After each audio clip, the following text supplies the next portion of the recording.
Okay, we're going to get started, everyone. Is the mic on? Yeah.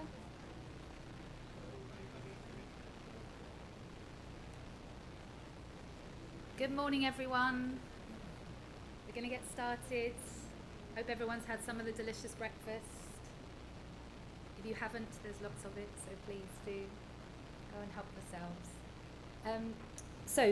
Good morning, everyone. Louise Herring from Aim Progress. Just going to do a couple of kind of reflections on yesterday. First, I really wanted to thank everyone who was involved as speakers and panellists yesterday. I think we had a really rich set of conversations. They represented a really global picture of work on responsible recruitment across a breadth of organisations from government to civil society and corporates, and I personally found it really enriching. A few themes that I wanted to pick up on and just reflect on. The first was power. That word power was used several times by several speakers. I think a number of speakers talked about the powerless of migrant workers and how to translate that into a position of power. Maritza Perez Ovando provided her own really powerful testimony on the process and journey she'd gone through, but for me she really highlighted the need to put power in the hands of migrant workers, whether that be through pre-departure training, grievance mechanisms, organising, or a business model like the one that the Coalition of Immokalee Workers presented. So that theme of power really resonated with me. The second theme that really resonated was about the goal that we're working towards, so why we're all here. And I was really inspired by the vision of transitioning, as Rebecca from Labour Mobility Partnership said, from a small dysfunctional recruitment industry to a large and professional mobility industry, and thinking about how we maximise the contribution of migration to development. I also had some questions. These are unresolved, but they were prompted by the debate, but please don't ask me for answers. One of those questions was about whether the solution is circular migration. So that was presented by a couple of speakers.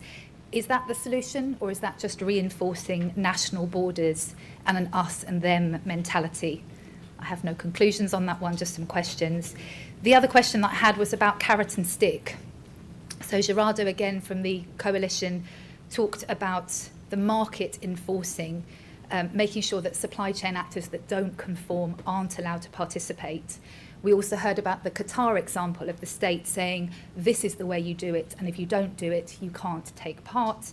And we talked about prosecutions, export bans. But at the same time, we were talking about capability building, capacity building of suppliers. And so in my head, there's a question of carrot and stick. How do those two come together? How do we balance them out? And then finally, in terms of reflections, I had some actions that certainly I feel like Aim Progress and its members can take forward. They may be actions that resonate. They may be things that your organisations are already doing. So we had that phrase, a tractor doesn't tell a farmer how to run his farm. And that really struck with me, that idea that workers aren't central to this solution. And that's definitely an action for me that needs to be taken forward more, that idea of inclusive by design, involving migrant workers in the development of the solution, making sure their voices are at the forefront. That's critical, and that's something I don't think is being done enough in the corporate sphere, certainly, that idea of needing to be more kind of human-centric. So that was one action to take forward. The second one from yesterday was about financing and investment solutions, recognising that ethical recruitment has a cost. It's a cost that's higher than non-ethical recruitment. It requires support. We need employers that are willing to pay for that. We also need ways to support ethical recruiters from an investment perspective. So a second set of action about financing investment. I know that's something we're going to take forward tomorrow. And then the third action that I came back to was around collaborations. Agnieszka from Fundacja Nowina talked about collaboration is hard, but we know we need to do more. And I think we heard yesterday about lots of collaborations between different partners, between funders, led by civil society. And we ended the day with John from IHRB and Mahmoud Qutab from Qatar talking about an example of collaboration between different sectors, difficult dialogues that potentially created change. So I wanted to kind of finish with that kind of reflection on collaborations, thinking about, even if they're difficult collaborations, what actions do they yield, what learnings do we get from them? And then my final kind of reflection was coming back to that idea of labour mobility. There's a book by Parag Khanna called Move, which people may have read, which is all about this idea of breaking down national borders, thinking about migration as something that is a global movement and something we need to lean into. And there's a quote within there from Peter Drucker, who's a management consultant. And his quote, and one that I'd ask you to think about today, is, "The greatest danger in times of turbulence is not the turbulence itself, but to act with yesterday's logic."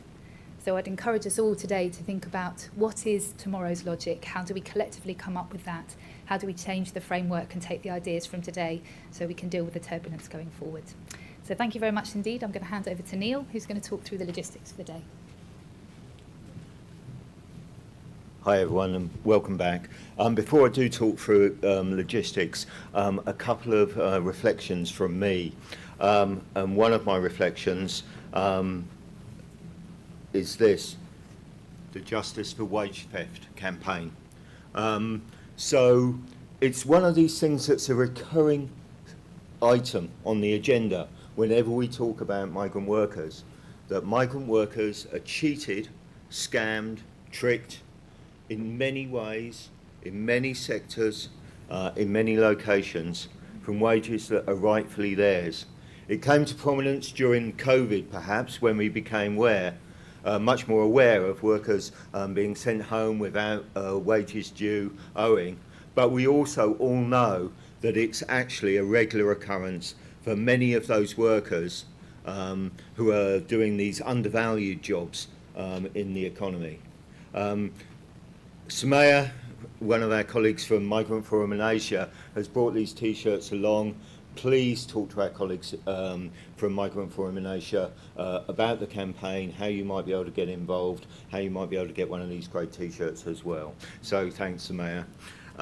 The other thing that I just wanted to flag up as well, one of the things that you guys won't see because you're here in the room, but the online audience will see, there's an interview between myself and Saket Soni, who is the author of this book, The Great Escape. Some of you might have already read it. The Great Escape, a true story of forced labour and immigrant dreams in America. And it tells the tale of a group of migrant workers from India who came to help with the clean-up after Hurricane Katrina and ended up trapped in a situation of forced labour. And it was like their struggle for freedom originally and then their struggle for justice. So that interview will be online, available for download later, but you also might like to check out Sonny's book. And then just the same housekeepings as yesterday. We're very pleased to see so much action on social media. Some people have been doing great posts for us. LinkedIn, Facebook, and a very heavy presence on Twitter as well. That's absolutely great. Thank you very much. Just to remind you, the hashtag for the event is hashtag GFRR2023. And you can also post your thoughts on the online wall on the event app as well. And just to remind you about questions, all questions will need to be submitted online. There's a link on your desks, and if you're the online audience, then put your questions into the chat. They all go through to our question moderator, Bonnie, who will then put them to the panelists later. So that's the way that you submit links. So having said that, we've got 1 minute to go before we start our first panel of the day. Today we're going to be talking about shipping and logistics. Many of us have spent a lot of time wondering and worrying and trying to work towards better outcomes for those who produce goods and deliver services. And perhaps shipping and logistics is something where to date there's not been enough attention paid. And yet we know that many migrant workers are employed either directly or indirectly in shipping and logistics. They're lorry drivers, they're ship workers, they're also shipyard workers, and the people who build the docks and things like that. Of course, they're also the workers who end up breaking ships at the end of ships' lives. So IHRB has got a long-running shipping program now, and we're going to have 2 really good sessions about that. So thank you all very much. I hope we have another really good day, and please do join in and get social. Thank you.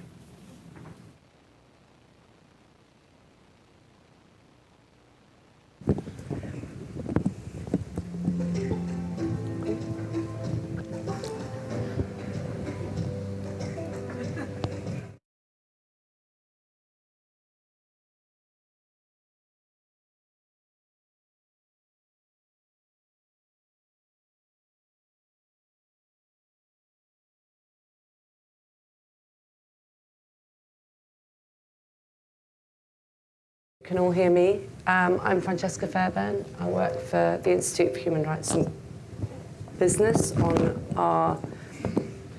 our shipping programme. And as Neil said, we've heard a lot in the last couple of day or so, and generally about corporate due diligence in terms of the workers who make the products, who get the products, who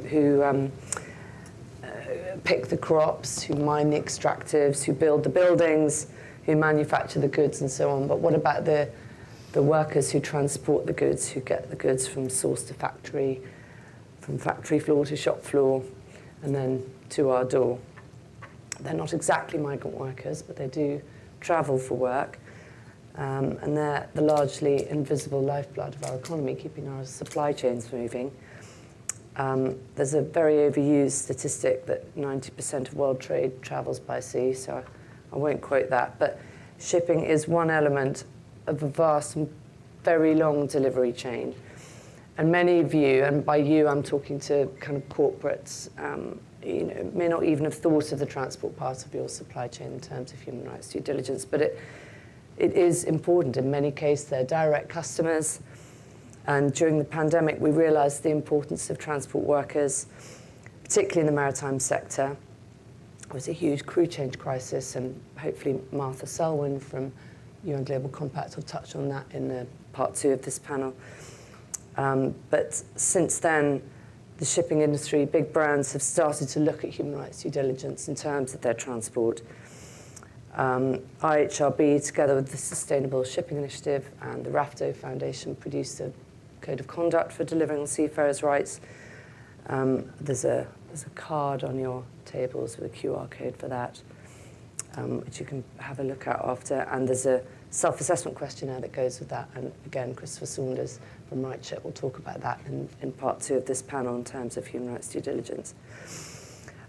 Just a bit of detail. So when we're talking about seafarers, particularly talking about the merchant navy, we're not talking today about seafarers on fishing vessels, and we know there are many issues with recruitment fees and other egregious human rights violations on fishing vessels, but we're looking particularly today at the merchant navy, so that's seafarers on bulk carriers, oil tankers, container ships, and so on, particularly container ships, of course. So part 1 will focus on seafarers and recruitment fees. And again, we would like to look at more of the transport chain. We're going to focus on seafarers today, but of course it is important to look at the whole of the transport chain. There just isn't any data that we know of, apart from this new data that we've published on seafarers.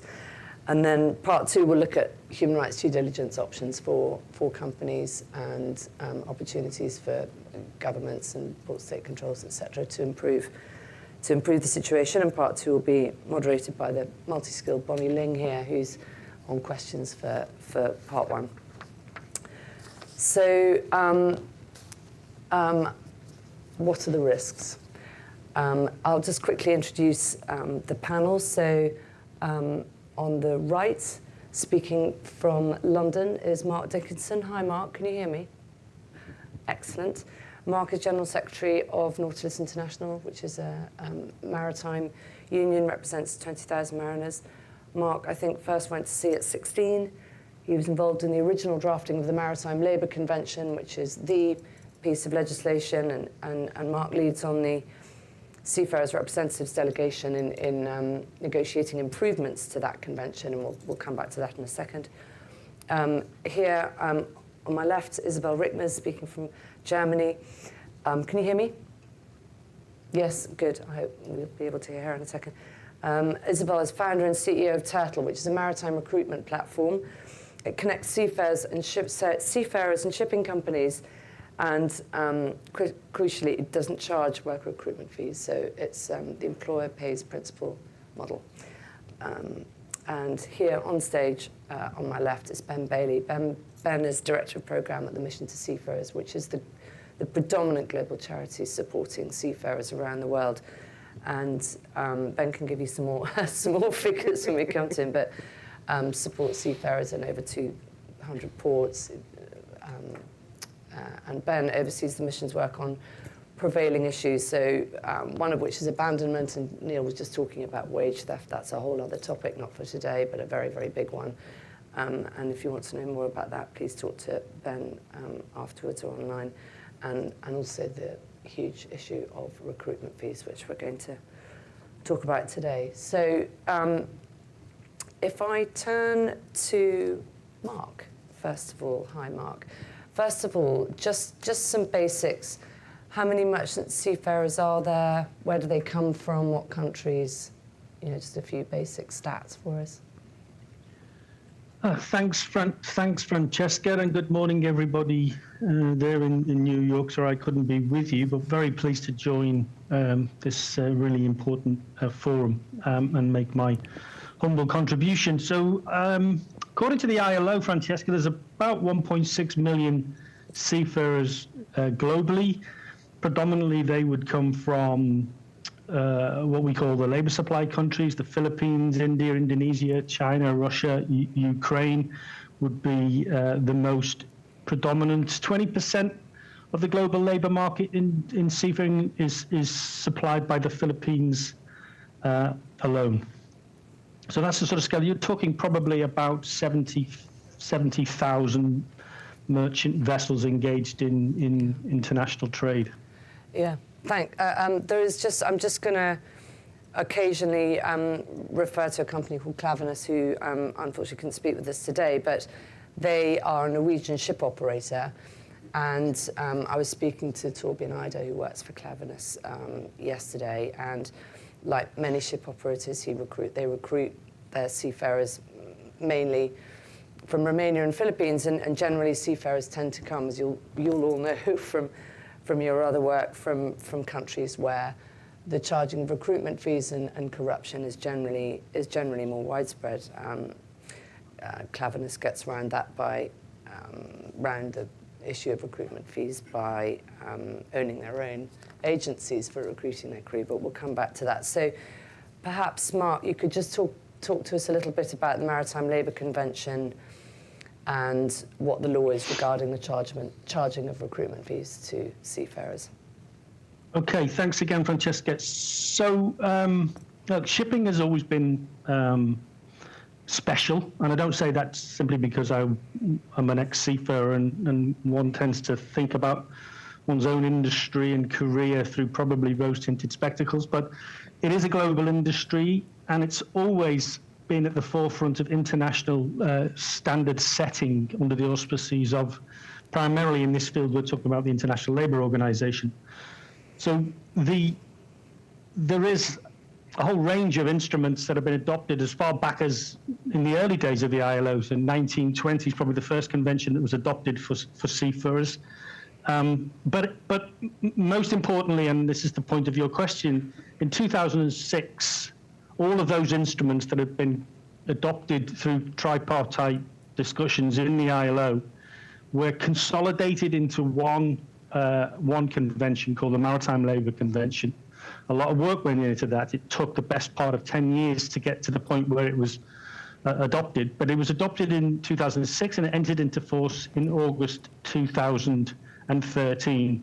It's been ratified by 102 countries. The last time I checked the ILO website, representing 97% of the world fleet. So it's pretty well the standard. It's adopted by pretty much everybody who's serious about shipping, whether that be from a flag state perspective, port state, or a labour supply perspective.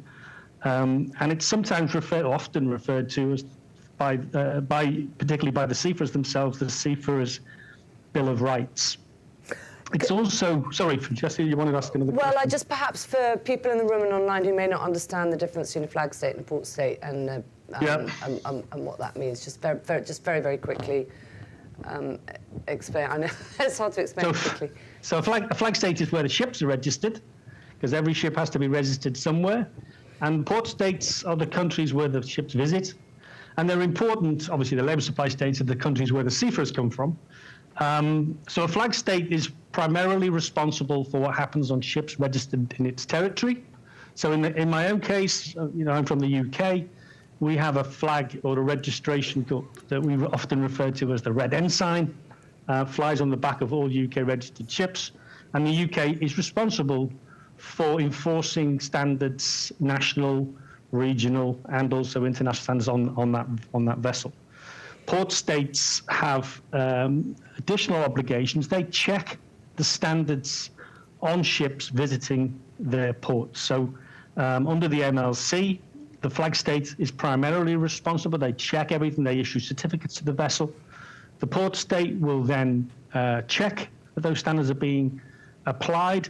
And interestingly, under the Maritime Labour Convention, the port state has an obligation not just to check the ships of countries that have ratified the convention, but also apply the same standards under a no less favourable treatment provision to ships that have not registered or not registered in a country that has ratified the convention. So the goal there is to establish a level playing field and apply the standards, the minimum standards, to everybody with the same force.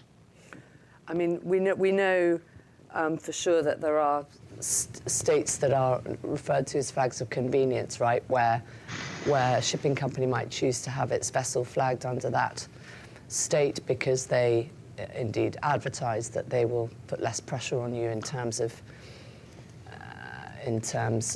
environmental and human rights regulations and requirements. Yeah, it is, of course, the scourge of the shipping industry, and it's been that way for, at least the International Transport Workers Federation, who I'm also heavily involved in, and when I'm at the ILO representing seafarers, I do so under the auspices of that organisation. They've been running a campaign against flags of convenience for 75 years, and this year is the 75th anniversary of that campaign. And they're fighting to establish what's referred to in international law as a genuine link between the ship owner and the flag that is flown on the rear of the ship owner's vessel. And that link does not exist with flags of convenience because they're there for the convenience of the owner. Yeah. So perhaps if we just come back to recruitment fees, what does the MLC say in relation to recruitment fees? So the MLC is absolutely clear about the payment of fees to secure an employment. It outlaws that practice, so it's illegal, if you like. There is a very clear provision that no fees can be paid for jobs, and I know that that's comparable with broadly comparable with the employer pays principle that applies to shore-based workers. I think that the difficulty, and if I may just elaborate a little, the difficulty I think with the MLC is that it codifies long-established practices where the seafarer themselves, as a maritime professional, is responsible for their own documentation to establish their qualifications and their competence and their medical fitness. So it is possible under the MLC to charge a fee for a medical certificate. The seafarer has to have a discharge book. That's where their service on the vessel is recorded. So they have to have those, and the administration in their labour supply country, in their home country, would charge for that. They have to have a passport. Under the MLC, the employer must cover the cost of visas, but as I say, there's the possibility that the seafarer would have to pay for the certificate, their own passport, the discharge book, and indeed also under another convention, an identity document.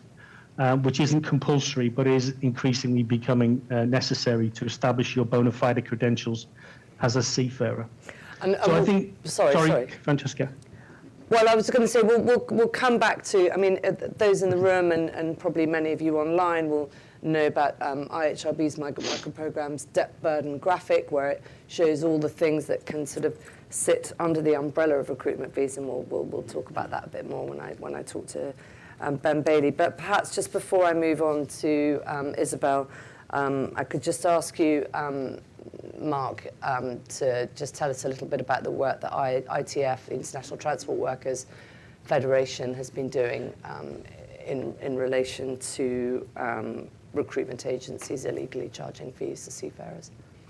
Two things I think it's really important to highlight, and these are fairly new initiatives, relatively new initiatives, and they are responding to the ITF's experience, which incidentally very much chimes with the research that the Turtle has so fantastically produced.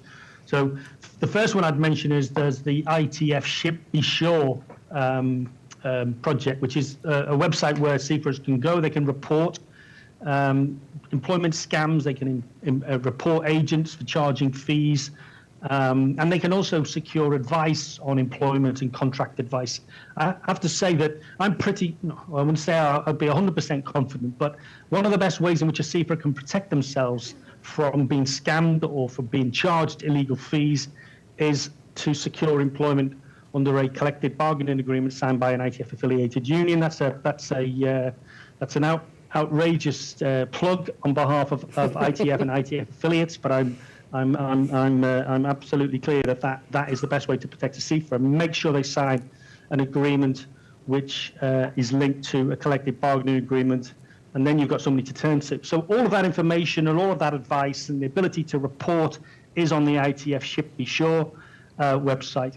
And a new initiative, literally just announced this first quarter of this year, is the Seafarers Breach of Rights Index, which the ITF is basically going to call out this bad behaviour and name and shame the employers and the crew agents who breach seafarers' fundamental rights. I could say so much more about that, Francesca, but and I'm happy to send links to anybody that wants to access information on those two ITF initiatives. But they're really evidence that the ITF is prepared to get its shoulder behind,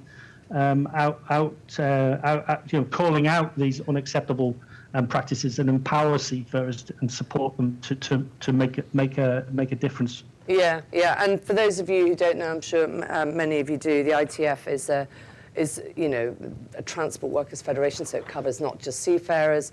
It represents, I think, 40 million transport workers, and it has a very active inspectorate that goes on board ships and does a lot of work around recruitment fees as well. Okay, thanks very much, Mark. We'll come back to you. I'd like to move on now to Isabel.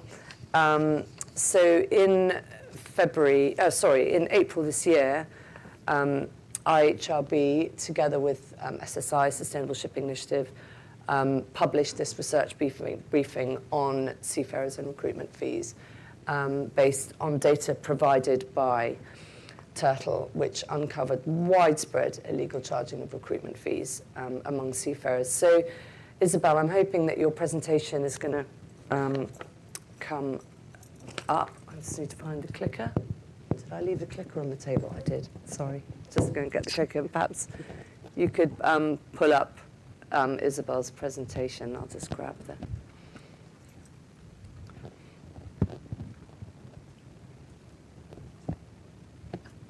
You let me know once it's up? Yeah, we'll let you know once it's up. Yeah, it's not here quite yet. It's on this side. It's on these ends. It's on both ends. Oh, yes, so it is. Okay, so it's up. Sorry, I thought you might be able to see it, but yeah, so here we go. We've got slide 2 up, which is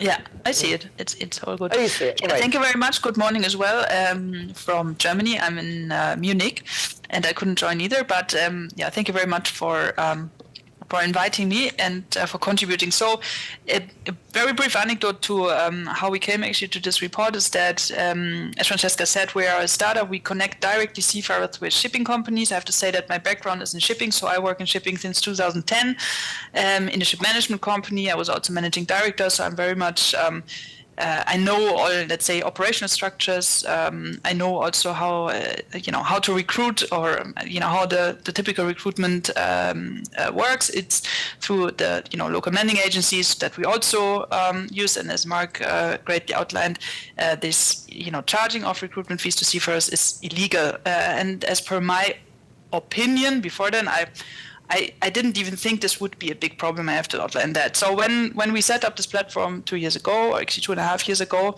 I heard actually through my colleagues that they reported seafarers asking how much it would cost, and that actually rang a bell. And then we said, okay, maybe we need to look into that. We teamed up also with the Maritime Anti-Corruption Network to get some support from there. And then we initiated first a smaller survey and then a larger survey across our database, which at that point consists 80,000 seafarers. And we got in total 5,000 respondents on the first question, which was whether they experienced any kind of corruption in connection to recruitment process or while working.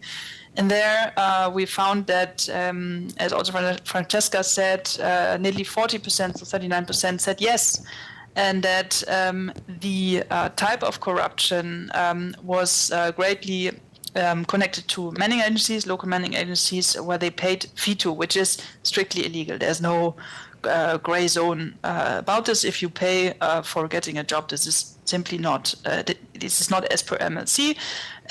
So we found that the weakest part is actually for the seafarers. It seemed, according to our survey, within recruitment, and the parties charging are the local manning agencies. And then there are also, different further topics where the agents could charge, which is, for example, fake jobs. So you tell the seafarer, well, I have a great job for you, but you need to do some advance payment, and then, a few days later, the job is not there anymore.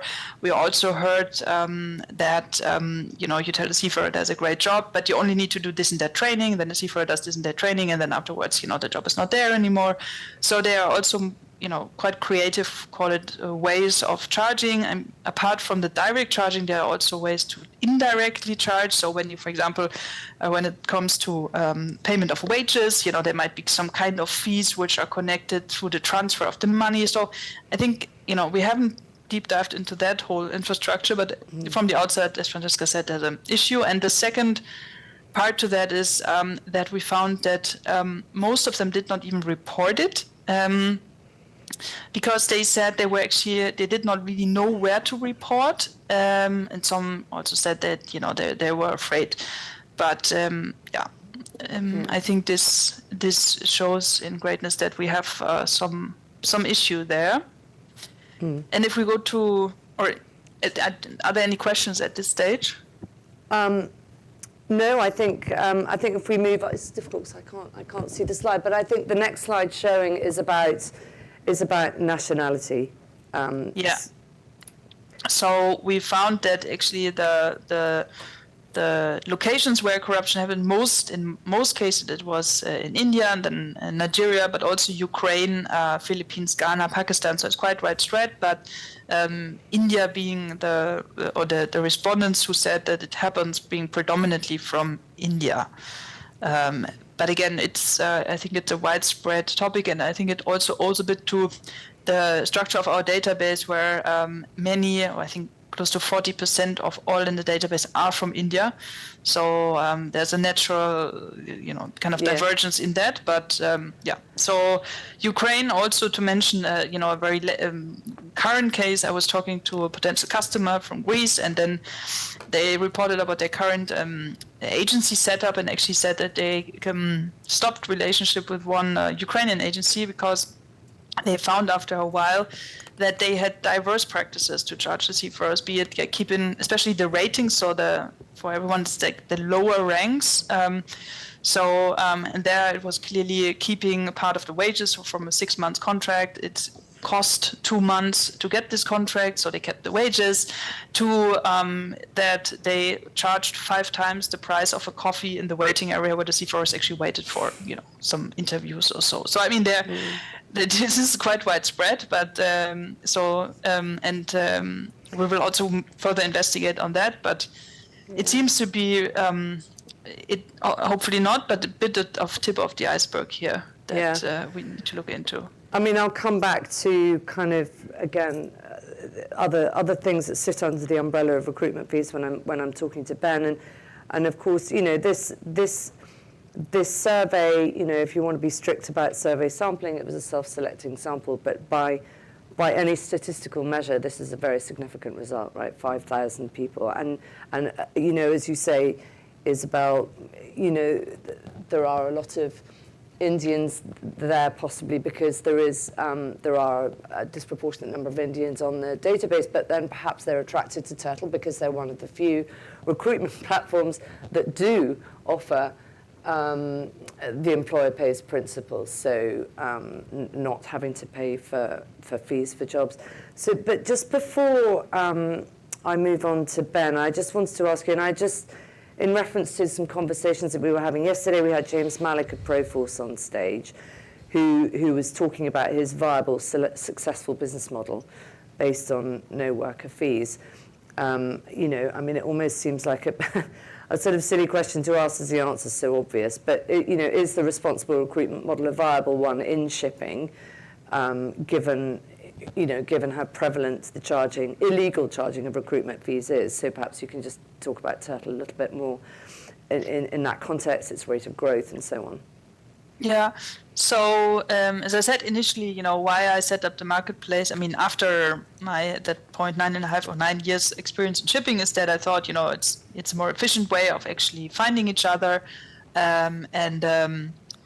to connect the seafarers and shipping companies directly. So I never actually thought of a value add through this employer pays principle, because I actually assumed that MLC, or this part of MLC, is strictly kept, to be very frank. So this value proposition of, you know, doing more like clean or ethical recruitment, you know, developed through actually all the seafarers registering, and this is really where we see a big enthusiasm that you know, we have approximately 6,000 new registrations per month. Many come already directly, so they, you know, hear from others about us and they come directly. So yeah, it you know, this let's say wrong market mechanisms definitely pushed us. On the other hand, if you look at the shipping companies being our customers paying for the service of finding a seafarer, I don't really see that they appreciate this specific part, given, because if you talk to them, it is more a matter of they say, well, yeah, it's somehow happening, but it's not happening with us. Because also, you know, they, same as we had in my former companies, you have an audit. So you normally, I mean, leaving COVID aside, but you visit the manning agent and you do an audit with them, so to make sure that actually everything is fine. But and no one would assume that this kind of things happen. So I think there's a bit of you know, distortion. So the seafarers value it a lot, and I think this is also a key driver for many to register. On the shipping company side, I don't really. They appreciate having, you know, this global reach database. Some of them ask whether we charge the seafarers, which we obviously not, but it's not really, I would say, a value proposition for them, because they think everything's fine so far. Yeah, and I think just going back to what you said, you know, you assumed that this wasn't a problem because, you know, and I think that's the case within the shipping industry and within customers of the shipping industry. So brands who maybe have annual contracts with shipping companies, or charterers who maybe charter entire ships, so they have slightly, you know, for an amount of time or a voyage, a slightly different relationship with the ship owners. But there's an assumption, well, that, I mean, they obviously they follow the law, they follow the Maritime Labour Convention, therefore this isn't a problem. So, and that is an assumption that is being challenged by research like this. There are a couple of charts that I will flick over in the next sort of minute or two, just with quotes of some of the seafarers, but there are hundreds of other quotes, and you can find more in the briefing. And for those of you here, on the table, the cards on the other side, there's a QR code for that briefing, and in a minute or two I'll pop that up on the presentation, so that those of you online can get direct access to it as well, although I believe it's also on the event portal. But thanks, Isabel. So Ben, if I can just move on to you. So perhaps you can, well, firstly just tell us a little bit about the Mission Seafarers and what they do. Yeah, sure. So the Mission to Seafarers is one of the world's largest maritime welfare charities. We work in 200 ports across 50 countries. We have a network of 121 seafarers centre, and last year, for example, our teams around the world carried out 39,000 ship welfare visits. We also have family networks where we work with seafarers' families in their communities in places like India, Myanmar and the Philippines. And so really, you know, you have a kind of really widespread contact with seafarers across many countries and across many issues. And I wonder if you can just tell us a little bit about when the issue of recruitment fees first came across your radar, Mr. Seafarers, or if it's always been there, or... Well, I think, yes, there's been an issue of it. And, you know, even if you look back in history and you look at, you know, seafarers who were recruited in the 1800s, crimping, Shanghaiing, the term was used then, you know, seafarers have always been open to exploitation. I think particularly for us, it tends to be in very set examples when, I think I need to be closer to the mic, particularly set examples. So, for example, I can think of a crew who were abandoned on a supply vessel off a country in the Arabian Gulf not too long ago. They were left without food, without water, without oil to run the generator, and all of the seafarers on board, all the Indian nationals, had not been paid for several months. And those seafarers had actually paid $2,000 per person to secure the job on board that. And what was interesting about their case was that the employer who had recruited them onto the vessel had actually put them in touch with a credit bureau who would then loan them the money so that they could then pay the employer to get the job. And so when the ship then became abandoned, the seafarers and the families were still being chased by bailiffs. And so even though that credit bureau knew full well that the employer had abandoned the ship and that there was no money there. So, and that is not a particularly extreme example of some of the cases that we will get involved with. Yeah, and we'll come back to that in a minute, as I say. But do you, and I know this is a difficult question, but do you have a feel for how much they're generally paying? I mean, you said there, I can't remember, sorry, $2,000 or $3,000, and you know it must vary widely by country, by job, by rank, by it does. I mean, as you know, we've actually, based on the work that Turtle have done, we've commissioned some research by Liverpool John Moores University to look at this issue in a bit more detail. At the moment, the stories that we're getting range from anywhere from sort of $50 to $100, right the way through to officer class. One seafarer who's claimed that he's paid $7,500 for that job. The average from what we've seen so far is around about $1,800 per contract.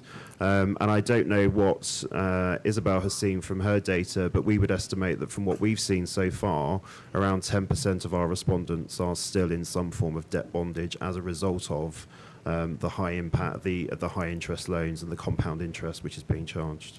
We'll come back to that, but just before, so shipping as a career is very hierarchical. You know, much like the kind of the Navy itself. So there are ratings, who are the lower ranks, cadets, middle ranks, and officers. Higher ranks, obviously, and the Turtle research I think showed that recruitment fees were being 45% was reported by officers. So it is across, and presumably that may be for promotions or I'm not sure, but it is across the board from bottom to top. And I don't know. We'll have to do more research to work out how the fee structures are generally spread across that. But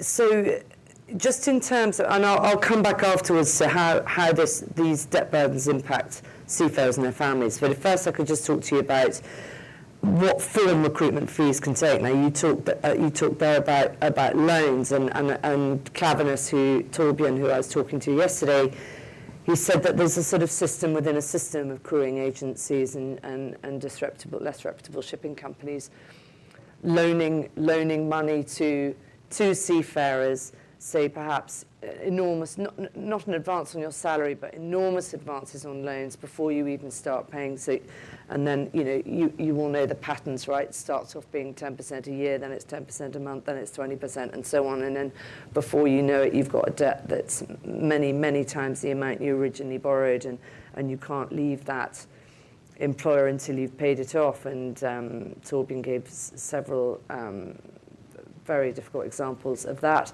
Another one is these very long internships that crewing agencies in the Philippines have, where before you might have done your training to become a rating, but you have to do a year-long internship or apprenticeship within the agency office, being paid nothing before you even get to start your seafaring career. So I wonder if you know of any other things like that, Ben. I know there are plenty of them. Yeah, I think the issue that you've just highlighted about what in the Philippines is called utility seafarers, and so as you rightly say, yes, these crew.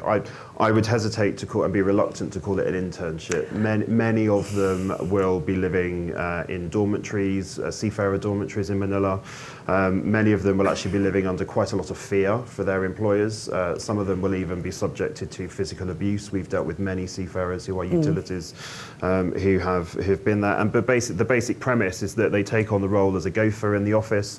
They will be required to go to places like Luneta Park in Manila and find seafarers and fix them up with jobs with certain companies, in the hope that at the end of their time they may be given a contract, but there is no guarantee that happens.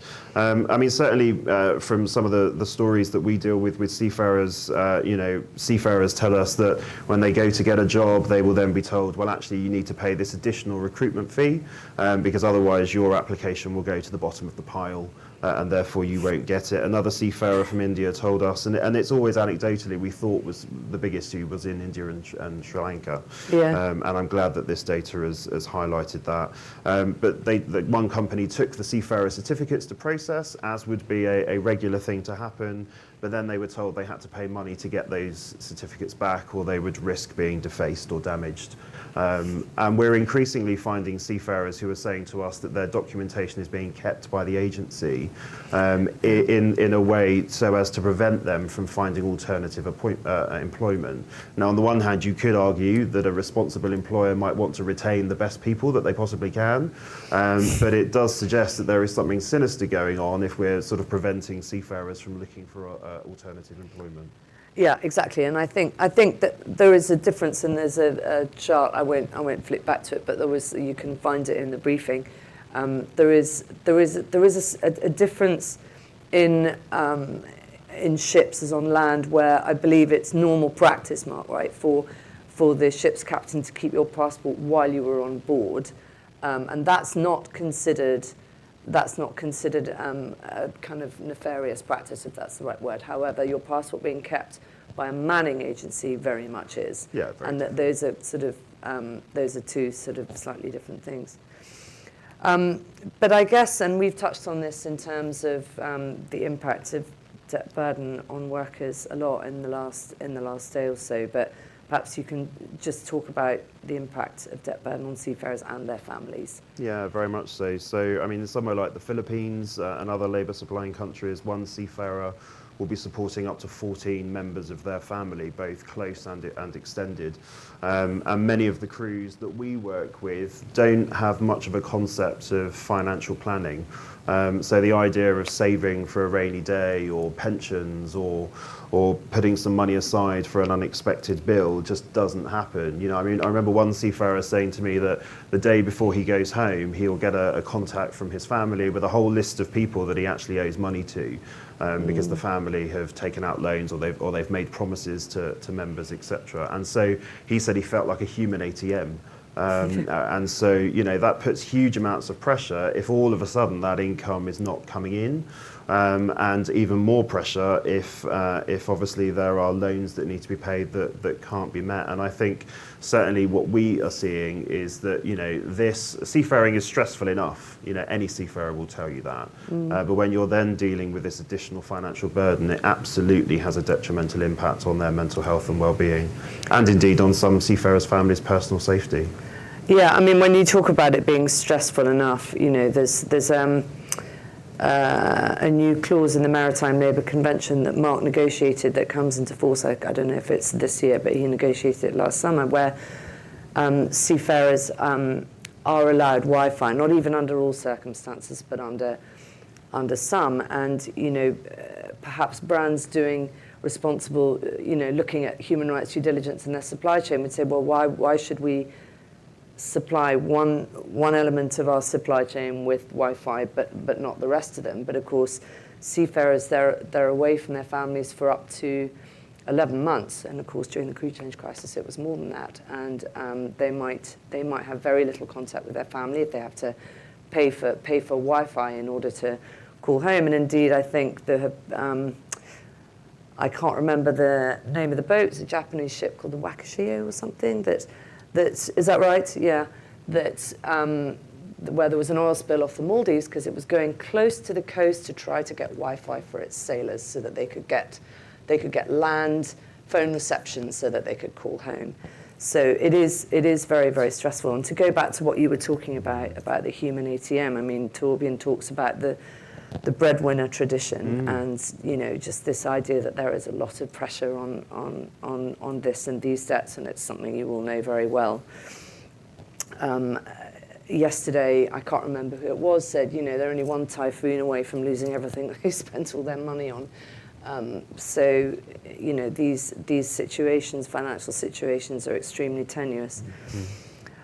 So I guess my last question to you, Ben, is from your work with Liverpool John Moores and so on, what do you think seafarers' awareness is of the MLC and the kind of illegality of recruitment? Yeah, I mean, what we're seeing from our research and certainly anecdotally from when me and my colleagues deal with seafarers on the ground, I don't think there's necessarily a problem with seafarers understanding the Maritime Labour Convention and what some of their rights are. Oh, okay. I mean, certainly 70% of our respondents said to us, they knew about the MLC, they knew what they were entitled to, and certainly I have seafarers that are in difficulty and they'll say to me, well, the MLC says this, but I'm not getting it, or can you connect me to the ITF because this is not happening. I think so. I'm not sure it's about seafarers. I think the bigger issue is around inspection and enforcement. Yeah. So Mark spoke very eloquently about the fact that yes, the MLC is covering 97% of the world's tonnage, but there are still a number of geographical black holes where seafarers can be open to exploitation. Places around the Arabian Gulf, for example, where certainly that is a problem. And so you've got these holes where there isn't the coverage, and then also you've got some countries that just simply don't have the resources. They might have ratified the convention, but they don't actually have the port state inspectors to be able to carry out the inspections. Yeah. So that is certainly a big issue. But I would just very, very quickly say that, we're not talking about some of the, the big well-known lines here. Very often it is those seafarers who are stuck at sort of working at a very low level, who are unfortunately the ones who are the most exploited. They are the most exploited, yes, but the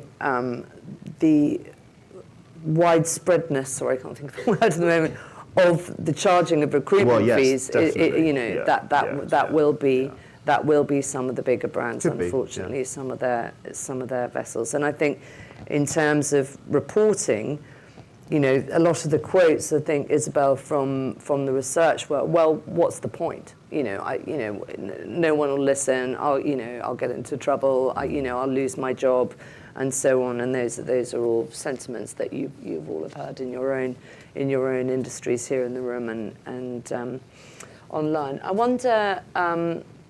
I'll just turn back to Mark and ask him a question, and then perhaps Bonnie, are there any questions coming in?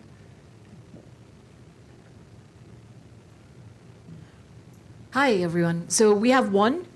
I think it's fairly straightforward, and there are others. I have one. So please send in your questions because we are reading them and checking. So the first question is, well, if a seafarer already has his or her passport, should employers repay the fees of that passport? And if there are no other questions, I would like to go back to, if I may, the point that Mark raised earlier in the discussion. And we had a separate thread on this, so it's a bit unfair, but I think it's quite interesting because Mark talks about certain traditions in maritime that are established where seafarers pay for his or her own book and medical certificate. and passport.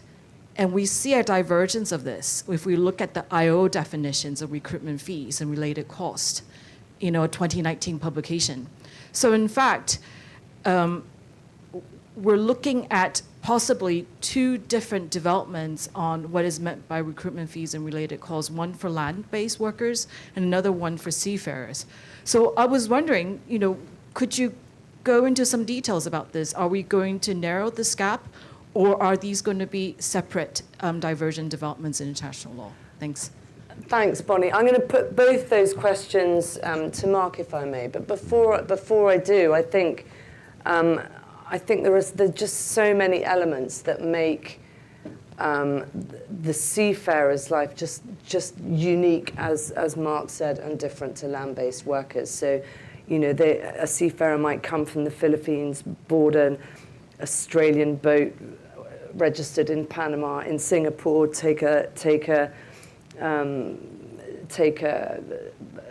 load of cargo down to South Africa. He will then get off there. The cargo will then go on and be dropped off. For a lot of that, he'll be in high waters, which is no national jurisdiction. He might have gone through various jurisdictions.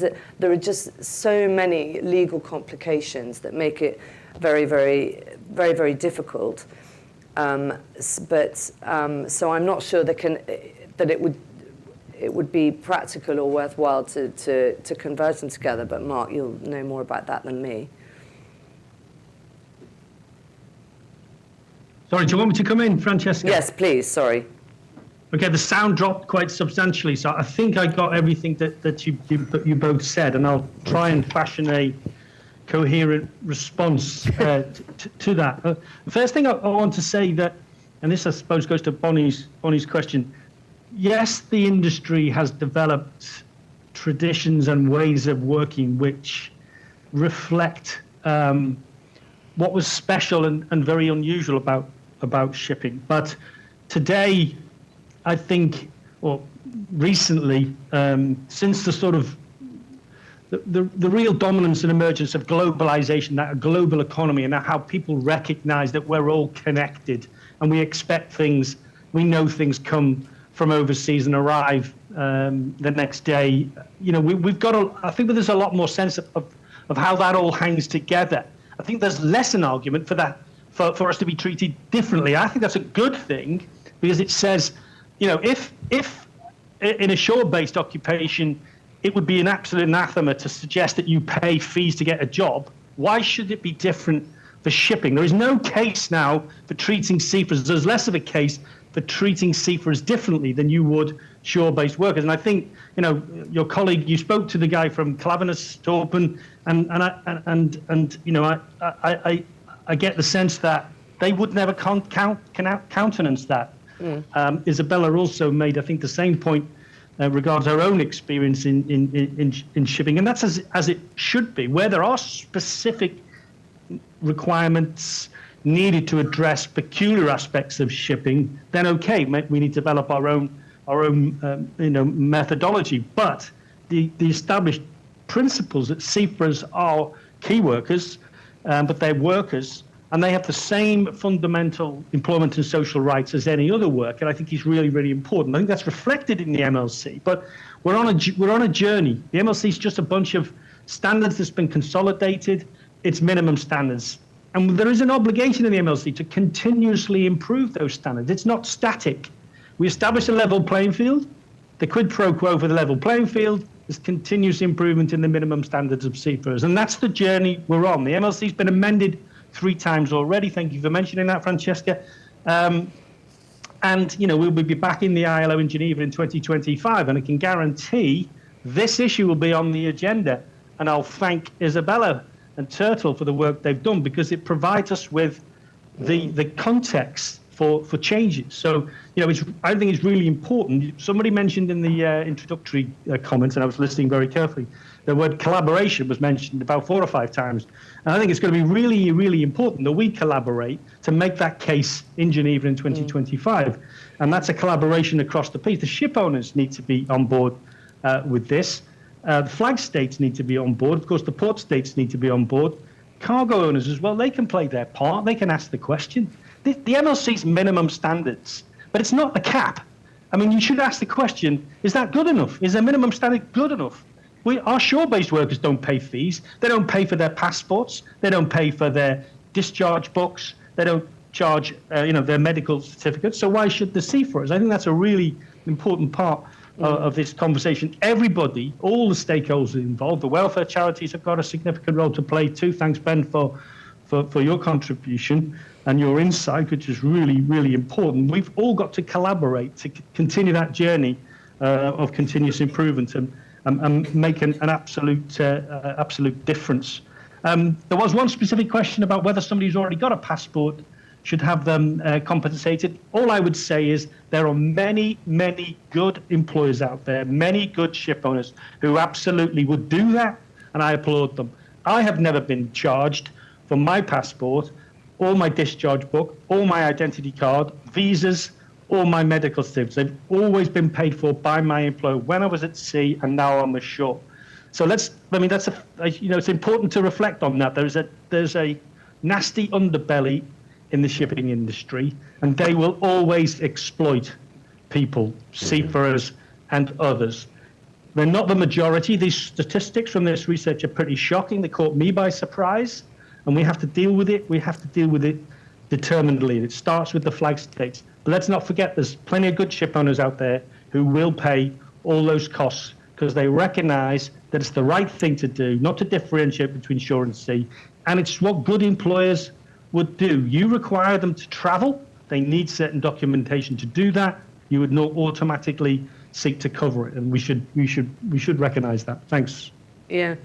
I'll just go around and ask a question to each of you before I finish off. And we may finish off a bit early, but that's more time for that delicious breakfast. But we're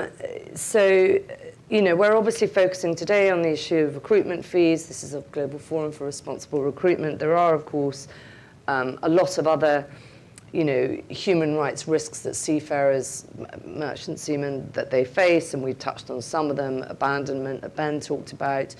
Lack of shore leave, which has been an issue for many years, but was exacerbated by the crew change crisis, and in some ways hasn't really corrected itself. So, many years ago you might have gone to sea to see the world, and now you don't. You see your cabin, and you might queue for a week to have your cargo unloaded. You might have an hour and a half on shore where you possibly have a chance to visit a mission to seafarers chaplain to talk about issues, and then even if that, in some cases, depending on what terminal you're in, and then you're back out to sea again. And those are just two. There are a lot of them are covered by the Maritime Labour Convention.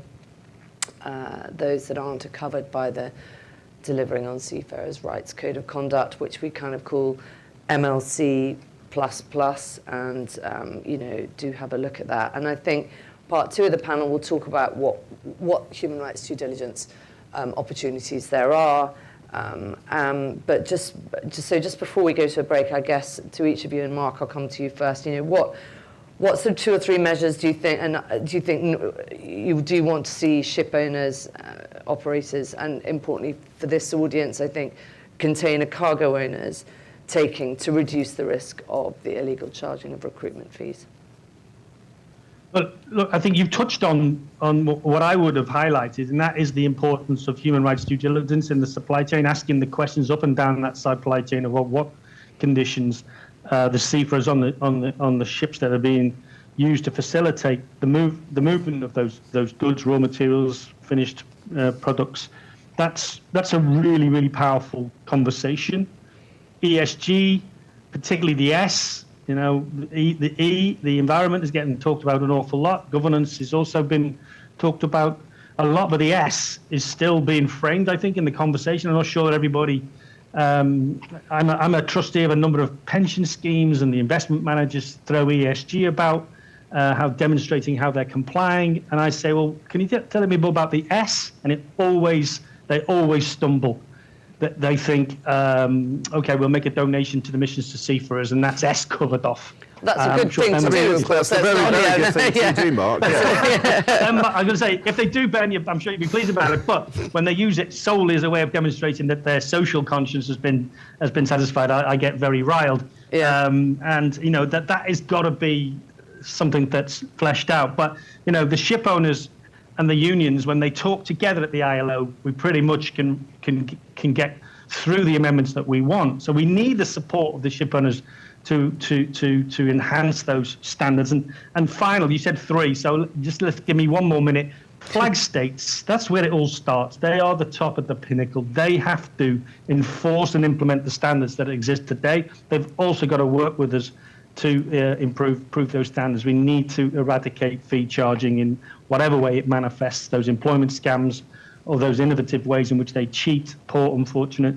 seafarers. That we've got to double down on that, and they've got a key role to play in this. Thanks, Francesca. Thanks, Mark. And Ben, if you were to say 2 or 3 things that you'd like to see companies, shipping companies, and their customers. Yeah, I think Mark has very eloquently summed it up. It does start with flag states. We do need to see much greater transparency. So, you know, there are port state control lists which are publicly available, which talk about the number of times a ship has been arrested. But actually, those should be extended. We should, you know, in an ideal world, I think, you know, maybe a seafarer should have his own or her own individual IMO type of number, where actually that international record follows them around the world. With transparent data about the number of times that they may well have been exploited, so that we can actually do something about that. I think also, though, not underestimating the considerable power that you as cargo owners in this room have in ensuring that there exist on board facilities which safeguard and promote and protect the seafarer's well-being, both physically, mentally, how they got there, how they get home, and that of their families. I've been privileged through the IHRB to talk to a number of cargo owners who are asking those really important questions. And I think, you know, there is only this, the ITF and the unions and the IMO and the ILO is a great place to have that say and to have those debates. But actually the real power, or a significant part of the power, I should say, exists with cargo owners in this room. And so, you know, opening these lines of dialogue, opening these lines of communication is so fundamentally important. Yeah, I just wanted to add actually back, and I could be wrong on this, Mark, but I do believe the Maritime Labour Convention is the only possibly ILO convention which has inbuilt into it the possibility for periodic updating. Is that right? An improvement? Yeah, that's right. It's unique in that respect. I mean, we can only amend the code, which is the code A and B. The articles, the chapeau, if you like, of the convention, that can only be amended by a full Labour conference. But the code, the detail, that can be amended. Yeah. Well, excuse the pun, but hats off to you for getting that one through. And so, Isabel, finally, what 2 or 3 things would you say? Yeah, I mean, fully agree with Mark and Ben on what's been said.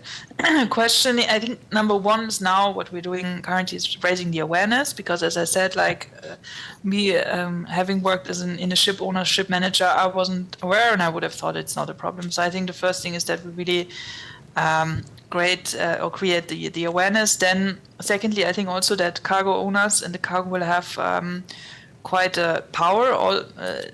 I think the same counts for the finance side. So investors, really like banks, but also financial institutions investing into shipping, have also a great leeway to question and ask things. And I fully agree with Mark on the S. So the S is kind of left out of the ESG. Actually, the ESG. So I think stakeholders definitely who step in, who you like put up questions and who really want to or actually check on how things are done. You know, it's very easy to say, well, it's MLC compliant. No, but I think we need to really check on like that things are really done properly. So this due diligence is not anymore a pure paperwork, but I think it should be a far more interactive and active way, and also tools where you can basically check what is happening and also report much better than you did before. But I think there's a way to go, but I think number 1 is really the awareness.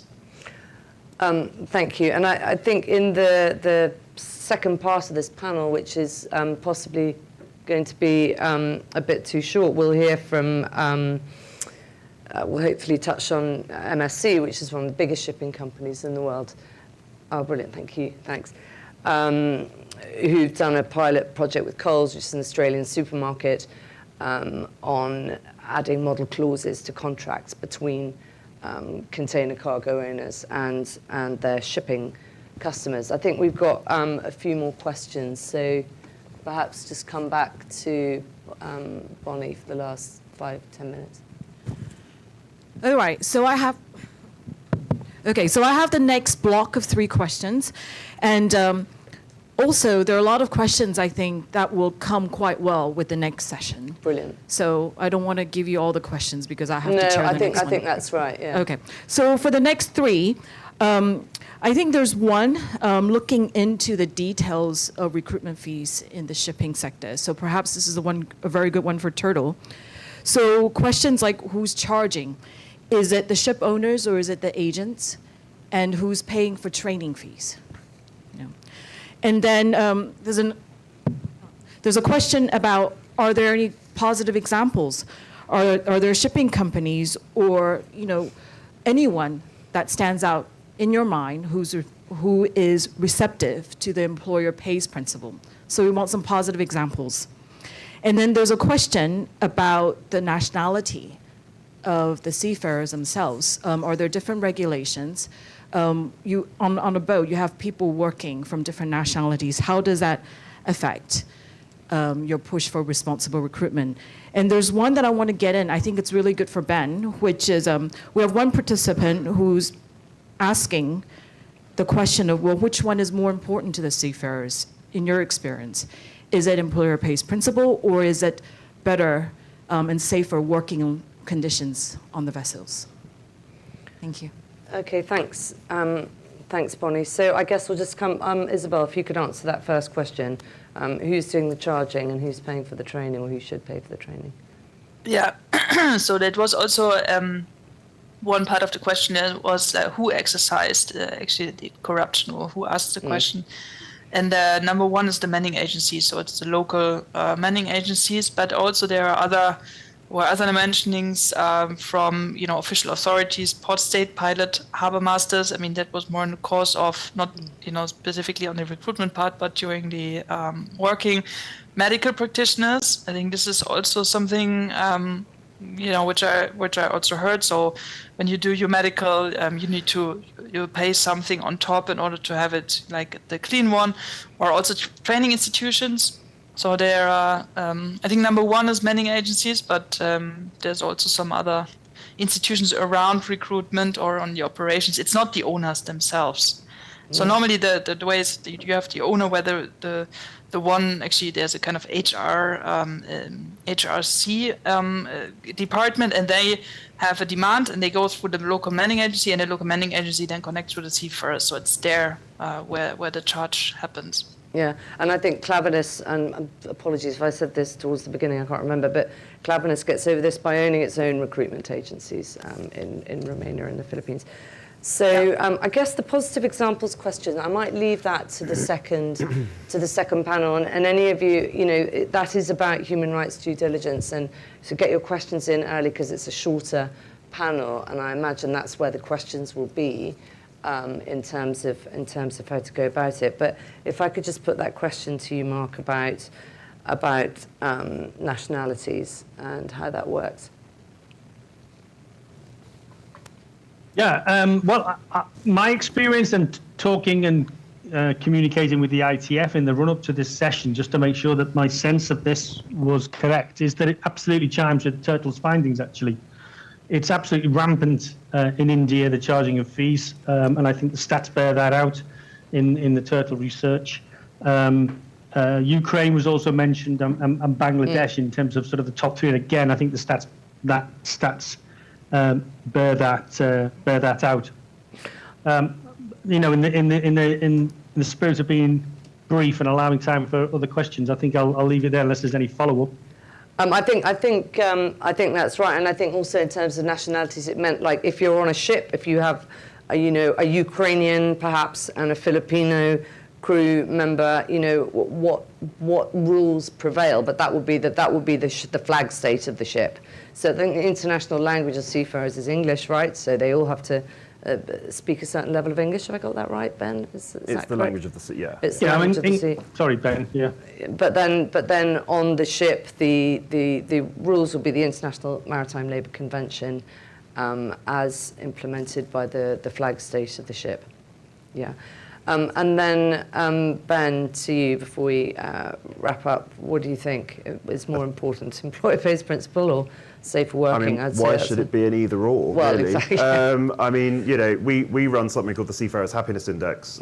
Wow, I've been clapped by the union. That's brilliant. That's almost a first. I'll buy you a curry the next time, Mark.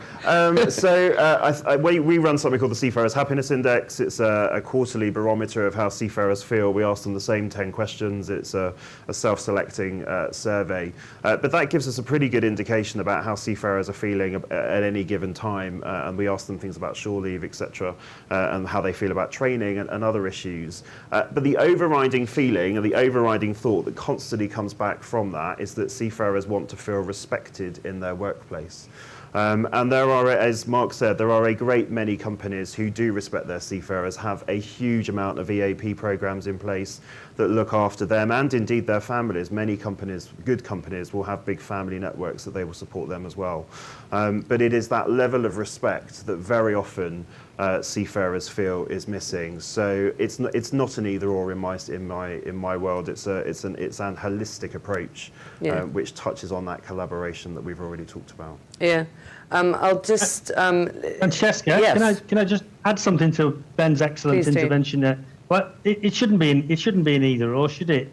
I mean, everything is about the health and safety of the vessel. Anything that compromises the health and safety of the vessel, and I can't imagine how you must feel if you're in debt or you've had to borrow money to secure a job. You're in a position that could even be considered to be, tantamount to forced labour. How does that contribute to the health and safe running of a vessel?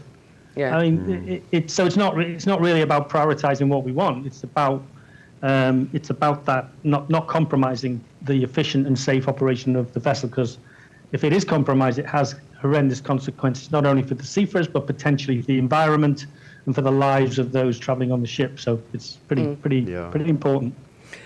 So just in advance of the next session, there is a crew change guidance, which, as I mentioned, Martha from the UN Global Compact may mention. There's a really good case study in there of a brand trying to find out what ships its products were on, what were the collective bargaining agreements on that ship, how it went through that process in order to begin even visibility of to start its human rights due diligence. And it's a short case study, but really, really good. I also did a podcast with her, if you're interested. That's on the IHRB site. And just one last statistic, which is 40 years ago, less than 2% of merchant navy were women, and there have been many, many campaigns since going on, and the figure today is less than 2%. So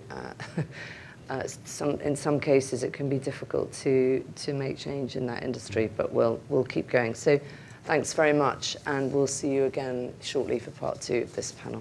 Thank you. And thank you very much to our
It's getting there? All right. She'll come. But I have a very short time with you today. It's even less than the previous panel, so I want to use every minute because we realized the chat all of a sudden, it was like 20 questions. So we want to get to as many of them as possible. So my name is Bonnie Ling. I'm a professional collector of questions, as you saw yesterday and today. And it's a tremendous honor to be here today. I'm a child immigrant to this country. And I couldn't help but, as I'm here in New York, and I was thinking the other day, the poem that's associated with the Statue of Liberty, give me your hungry, give me, what is it? Give me your tired, your poor, your huddled masses yearning to be free.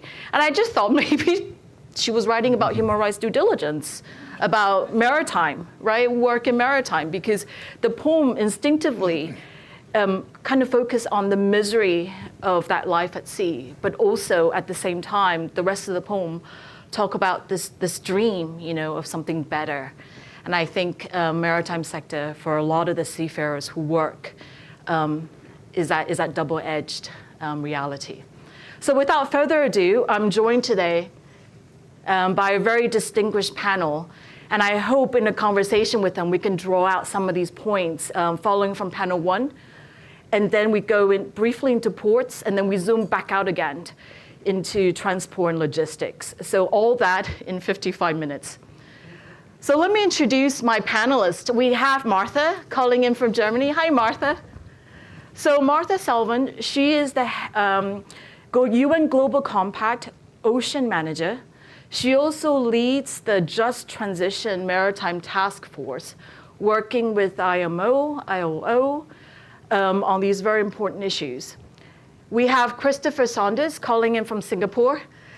Hi, that doesn't look like nighttime in Singapore. But it's very nice to see you. Christopher is here today as the Chief Product Officer for RightShip. There was a very long question on RightShip in the chat, so you can take that question straight away. RightShip provides due diligence service on all the issues we talked about previously in the first panel. And he will talk us through some of the tools that they have developed on human rights due diligence in this area. And then we have Doug Nystrom. He is the Associate Director for North America for Impact. And I don't feel like I need to introduce you because I think you know a lot of people in this room in your previous capacity as working with Walmart to push for the responsible recruitment agenda.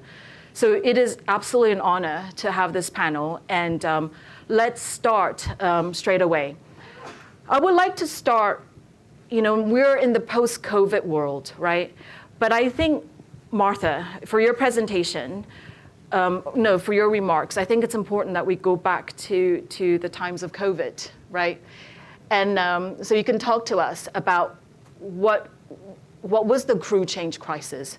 What were the circumstances that drove the UN Global Compact in collaboration with the Office of High Commissioner for Human Rights, the IMO, to look at producing some type of guidance to help us deal with the unprecedented challenges. So Martha, if I could just give you the floor for the next 10 minutes and we can do a quick Q&A back and forth. Thank you, yes. Martha. Certainly.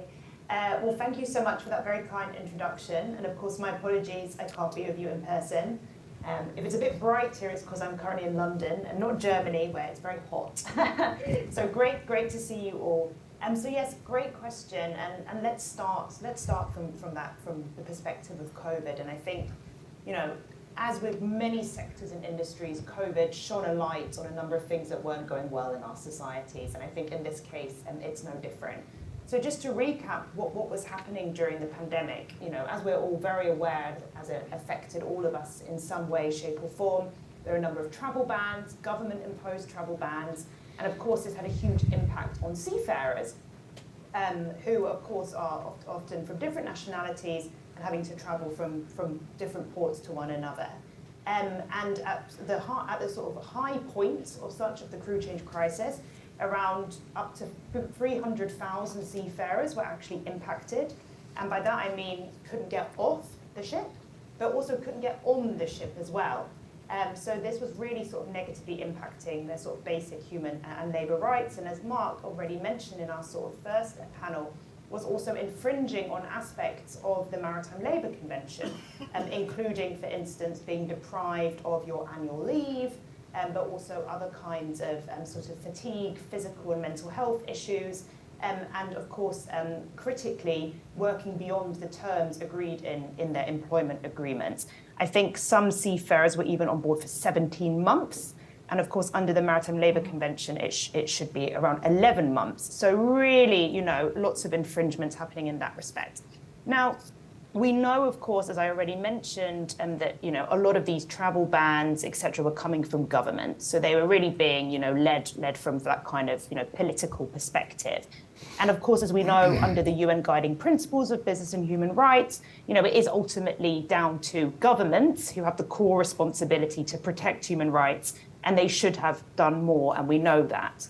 However, of course, companies, businesses across the supply chain under our UN Guiding Principles also have, you know, the responsibility to respect human rights.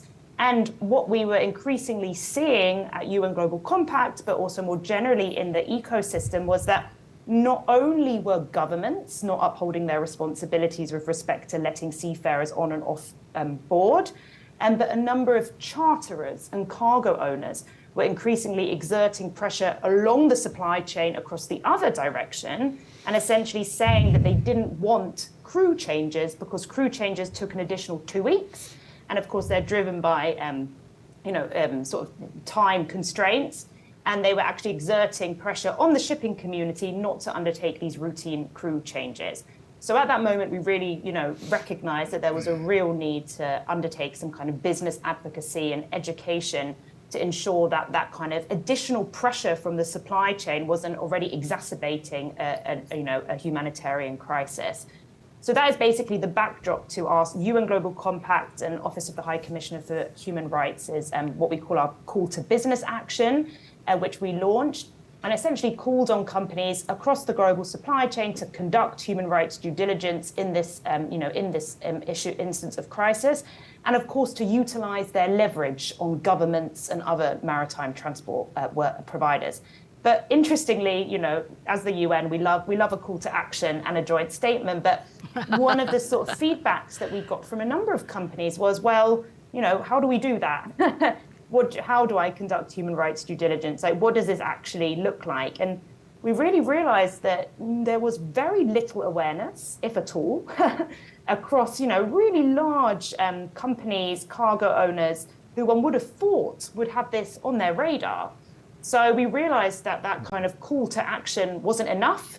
And we actually had to kind of get into the nitty gritty of what the practical actions would actually be, both for a charterer and a cargo owner, to actually undertake human rights due diligence in this specific instance. So that was kind of how our human rights due diligence tool was born, that you already sort of made reference to. And it really does try and outline practical actions that cargo owners and charterers can take, you know, both from, and Francesca already mentioned this, and the great case of TGF Brands, you know, how they then went out and liaised with their transport partners, sought written assurances from their suppliers that their expectations with respect to seafarers' rights were being upheld, of course, liaising with the International Transport Workers Federation. So what we try to do in this tool, and perhaps I'll have a moment to talk a little bit more about it in another round, is really try, and I think it was the first sort of go at this, to outline practically what cargo owners and charterers needed to do in this situation. And as said, I think the kind of key takeaway as such from that was it just was not on the radar of so many companies before. And of course, as we know, shipping and of course the wider transport logistics network is an integral part of every company's supply chain. And of course, under the UN Guiding Principles, you have a responsibility to workers along that supply chain. So COVID really shone a light on that. And I think, you know, with incoming legislation and things that we're going to talk about, I'm sure in another round, this is only going to get more heightened. Well, thank you so much for that brief overview, Martha. I would urge everyone to read the guidance because it is very well written. And moreover, I was really struck, and my colleague, Francesca, mentioned this as well. it is backed by a very well-written case study on why TGF got involved in looking at crew change, right? So you spoke of there's very low awareness, but there was a case study of a brand who was very honest, very open about how they were starting with zero. They didn't know the issue, but they felt upon hearing all these stories of they call it humanitarian disaster in the making, a lot of mental suffering on the seafarers who were stranded and couldn't get off the vessels, that they wanted to do something. So they started with zero. They were quite honest about where they started. So can I ask you, how do we get more companies to embark on this journey, knowing that the starting point is zero, but that is okay. That is where we're from. Yeah, so I think that's a really good question. And as always, there are a number of sort of push and pull factors. So, of course, we have to start in some respect with legislation. And I'm sure as many in the room are more aware than probably I am in some respects, there is, of course, an increasing rise in sort of supply chain due diligence legislation coming out of Europe, coming out of the US, coming out of other parts of the world. Of course, in Europe, you have another challenge, sort of more of a patchwork approach to different kinds of legislations. But with the new EU Corporate Sustainability Due Diligence Directive, nice short word there, of course, there will be extended requirements under EU law to look at your broader value chain. And of course, that does include shipping and that does include logistics. So there'll certainly be more impetus from that kind of legislative angle to actually undertake some of these sort of human rights due diligence processes that are so needed. And of course, as Mark mentioned, on that other side, of course, accelerated by legislation, there is an increasing demand from financial actors and the sort of broader community to undertake better ESG practices. And of course, this kind of human rights due diligence within supply chains falls within that radar.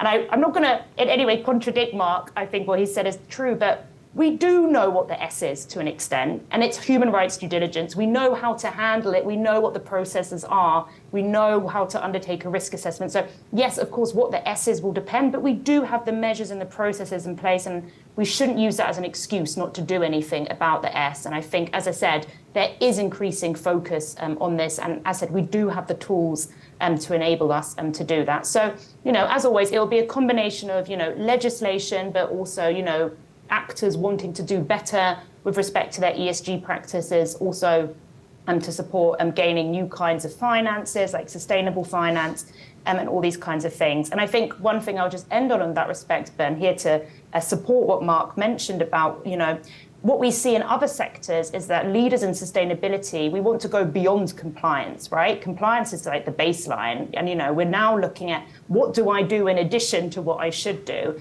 And I think we need to think about that in the context of the Maritime Labour Convention because, yes, that is the baseline, that's the minimum standard, but actually what should we be doing beyond that? And what should leaders in sustainability in the S be doing to increase and add on to what is only really a minimum standard? Thank you, Martha. So I have one more minute. So I want to just quickly add the question of what else is out there besides the UN Global Compact guidance on human rights due diligence for maritime? Are you aware of to help companies who are embarking on this aspect of their human rights due diligence process? Yeah, that's a great question. So I think, of course, I'm sure Francesca has mentioned this throughout, but Institute for Human Rights in Business and the Sustainable Shipping Initiative have their code of conduct. And of course, their whole network, who I would say have added, fantastically to the baseline, which really was just a COVID-related human rights due diligence tool. So that really is, as I see it, the thing to help as things stand. Of course, we know, and this is mentioned throughout the discussion, that kind of collaboration in multi-stakeholder coalitions and working groups really is so helpful and important because we are all learning. And I think we'll be learning even more so with respect to, being able to uphold some of these new requirements that are coming for many companies. So engaging, I have to plug the UN Global Compact, of course, in our peer learning groups on decent work. These are all things that will really help, to move the needle. And one thing I would also add is, I'm really impressed, and I'm not just saying this because Mark's here, with the work of the International Transport Workers Federation in this, in this field.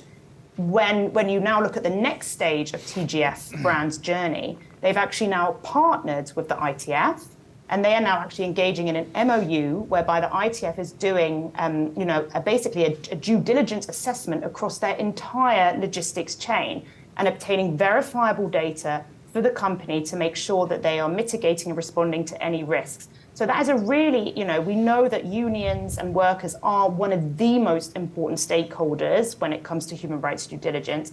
So to see that leadership and almost activist position and opportunity to partner and collaborate with the ITF to actually gain the data that you need, I think is really, really reassuring. And they're also looking at this with respect to road transport and, of course, all the other sectors that they cover. So partnering, using active stakeholders, and, of course, engaging in multi-stakeholder coalitions are where I would recommend starting. Wow, great. So you set up the scene really well for our next panelists. Thank you so much, Martha. So Christoph, you're calling in from Singapore. And I think you can speak about this collaboration that Martha talked about. You've been working with IHRB and on this assessment code of conduct going above what's listed in the Maritime Labour Convention. So over to you. Good evening from Singapore, and thank you for having me join. I think, lots of great work going on in this space. I think, Francesca, there were some slides we were going to run through. I'm not sure if they're available for the audience there at the moment or not. But essentially what we were going to run through was a little bit about one of those collaborations, so the work we've done with SSI and IHRB around that code of conduct on seafarers' rights. But I was going to start maybe recognizing that a lot of the audience is sort of new to maritime, just sort of introducing RightShip and the work we do. So we're the world's leading third-party maritime due diligence organization. We were actually set up by BHP, Rio Tinto and Cargill to manage the due diligence requirements of themselves. And we've been going sort of 22 years in that space.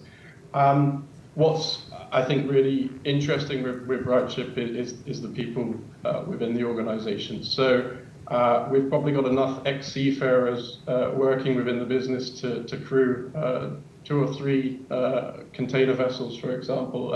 I'm an ex-mariner myself, so we bring that sort of domain expertise and knowledge and understanding of what's really going on board the vessels. And we couple that with the sort of data and the information that some of the panelists earlier in the session talked about. So there's a wealth of information out there in terms of port state control data, information on incidents that take place in the industry that can lead and give you information around crew well-being, factors that can be a trigger in that.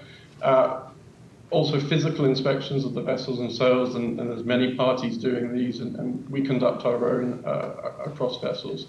And again, that gives you a really good opportunity where you're seeing firsthand the conditions on board the vessel. So we bring that all together in terms of a digital platform where that sort of insight and intelligence can be leveraged. Francesca, I think we can move on to the next slide. So we're just going to sort of introduce that sort of collaborative work we did with SSI, and that was around the code of conduct and the self-assessment tool itself.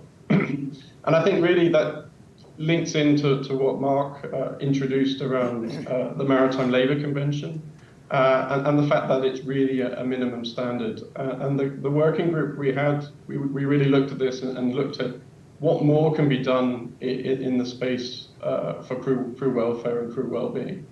And with that, we looked to sort of craft out a sort of best practice guide, essentially, for ship owners and operators to refer to in terms of those next steps they wanted to take to improve the livelihood of the crew they were employing. And that looks across a range of areas, but it allows them to sort of make a gap analysis and to then look at ways to continually improve year on year. And increasingly now we're 1.5 years into that initiative. the data that then presents to us, I think, is now becoming increasingly valuable to charterers and cargo owners and brands in terms of giving that insight in terms of those vessels and companies that you may be doing business with.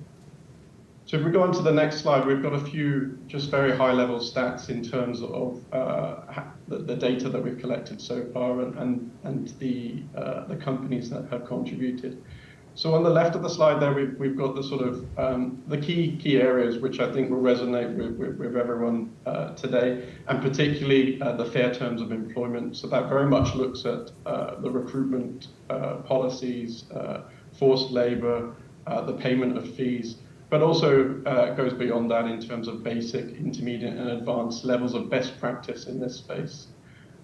In terms of submissions, we've seen really good traction across the industry in this first year and a half. We've got 270 sort of document of compliance holders for the vessels. So these are the owners and operators that really have influence in terms of the safety and crew welfare standards on board those vessels. So that's representing nearly 7,000 vessels, and then we sort of estimate that probably is a coverage at around 250,000 seafarers when you take into account crew changes and rotation on board those vessels. So I think really great progress. And I think what's important to highlight at this stage is that this is all from owners and operators wanting to take that step to improve the standards on board the vessels. This is a voluntary self-assessment to look at their current practices and to use the tool as ways to improve. And of course, if we leverage what Ben spoke about in terms of the power of cargo owners and charterers to really start to increase the pressure on owners and operators, I think we can see contributions to initiatives like this and many others picking up because there really is that power in the hand of the cargo owner. And we've seen that, certainly from RightShip side in other areas in terms of safety and sustainability, that putting in place in terms of charter parties requirements, it is very effective and it does drive change in the industry. Francesco, I think we can move on. This next slide, we just talk about a little bit in terms of how RightShip can help and I guess around sort of increasing transparency of this. So we're really excited to be launching a free tool where any company can register, sign up, and have access in the coming month. In terms of any vessel or company in the world, you can search them. You can look at the crew welfare status in terms of whether they have completed the self-assessment or not, but also other key information that talks to sort of human rights standards. So whether there are any cases of abandonments of seafarers, which again, the earlier panel touched on.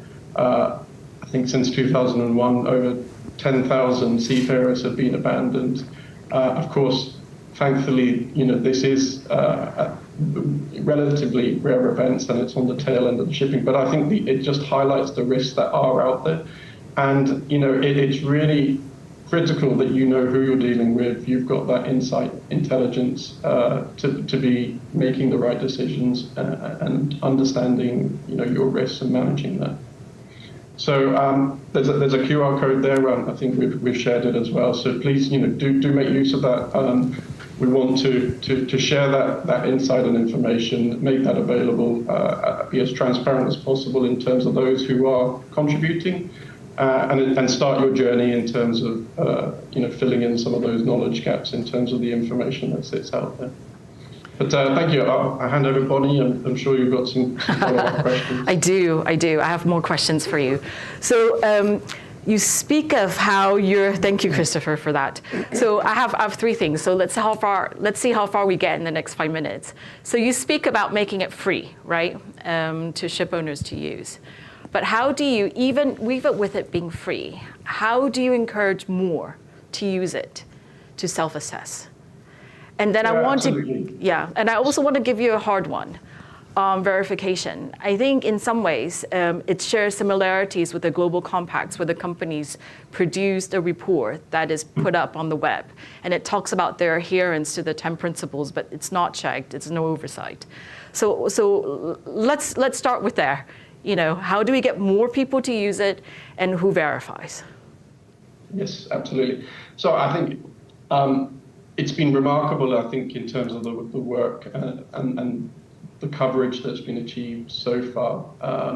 And as I say, that's really down to proactive submissions.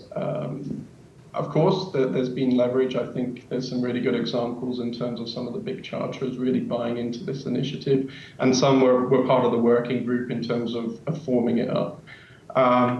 So that has certainly helped, and I think we'll, as Mark and Ben touched on, I think that we'll only continue to see a larger adoption of these sorts of best practices and initiatives. It's the pressure from that sort of demand side. We're seeing big charters building it into their sort of human rights declarations. I think one of our shareholders very publicly has put that forward amongst many other initiatives in terms of what they're doing. And I think we're seeing partnerships in terms of people pairing up with companies that are doing the right thing and rewarding that. And I think that ultimately is the key here. There has to be that recognition and reward to encourage more to be doing the right thing and going beyond that minimum standard.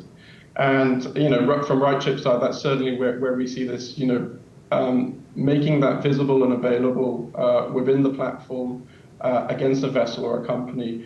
We really want to be able to reward those that are doing the right thing and are going the extra mile. Of course, the self-assessment is just the starting point, as you correctly say, Bonnie.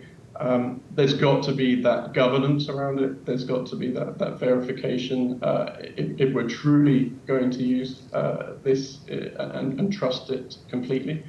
There's a lot of work going on in that space, and very much so. I think, again, the demand has to be there from the charterers, from the cargo owners, that's something that they want, they require. And we need to have that, being written into contracts that there's a demand that they, the people that you're using, the companies, the vessels that you're utilizing, that they are signing up to initiatives like this, and they are becoming verified in terms of their declarations. From RightShip's side, we're performing verifications through physical inspections on board vessels, and also through physical audits going to the management company's offices, and working through their submission, looking at their practices, but also in terms of working with organizations like Turtle and others that, understanding who they're working with, what ship managers, what ship owners are utilizing their services. And again, that gives you an assurance that the right measures are being taken in areas such as recruitment. So I think there's a lot of work going on in this space, but there's an awful lot more that can be done and needs to be done. But it's exciting to see it progressing. Thank you for that, Christopher. And I see that I have 1 minute, so I want to squeeze this in. So what about the role of workers' voice? What do you do with that in terms of planning ahead for the next stage? What's coming? Do you engage with unions at ports? Do you, what is the role they play in what you spoke about for verification and transparency? That would be my last question, then we move to Doug. Sure, yeah. No, so we've got an exciting piece of work underway at the moment, again with the same working group that sort of formed the self-assessment and the code of conduct in the first place. And we'll be reaching out through that working group to other industry players as well to contribute. And that's very much focused in revising the crew welfare standard and the content that's within it, leveraging the learnings that have been now that we're a year and a half in, taking feedback, understanding again where MLC, for example, has had revisions, where we've seen charterers, cargo owners making further requests and demands. And introducing that sort of governance process in terms of a verification standard, and again that will be published out to the market. And then making that sort of verified or unverified data, again, freely available so that all stakeholders in the industry can start to make use of that. Of course, that's in a collaborative way. I think the likes of ITF, ICS, many others are involved in the process, and you know, for it to really be successful, it thrives on that sort of level of involvement. Well, thank you very much for that, Christopher. I hope in the Q&A we can come back and pick up on some of the threads. But now, in the interest of time, let's move on to our last panelist. And I was teasing Doug earlier before the panel. I said, I'm going to throw it to him, and he's going to tell us how to fix it, you know, in his 10 minutes. But okay, so I was only half joking, because I would like for us to end up somewhere in that direction towards the end of our discussion. But let me just ask you, from your long experience of working on human rights issues in supply chain, do you think there has been sufficient attention given to the shipping sector? No. We can end it right there. Okay, all right. First of all, I feel like I'm a short person amongst giants here because of my experience in this area. Makes me feel like my extent has been paddling around a kayak amidst all these big ships. But I would say no. There hasn't been enough attention on it. And I think that IHRB and these organizations putting a spotlight on it is really helpful. But it also causes some angst, you know, for businesses.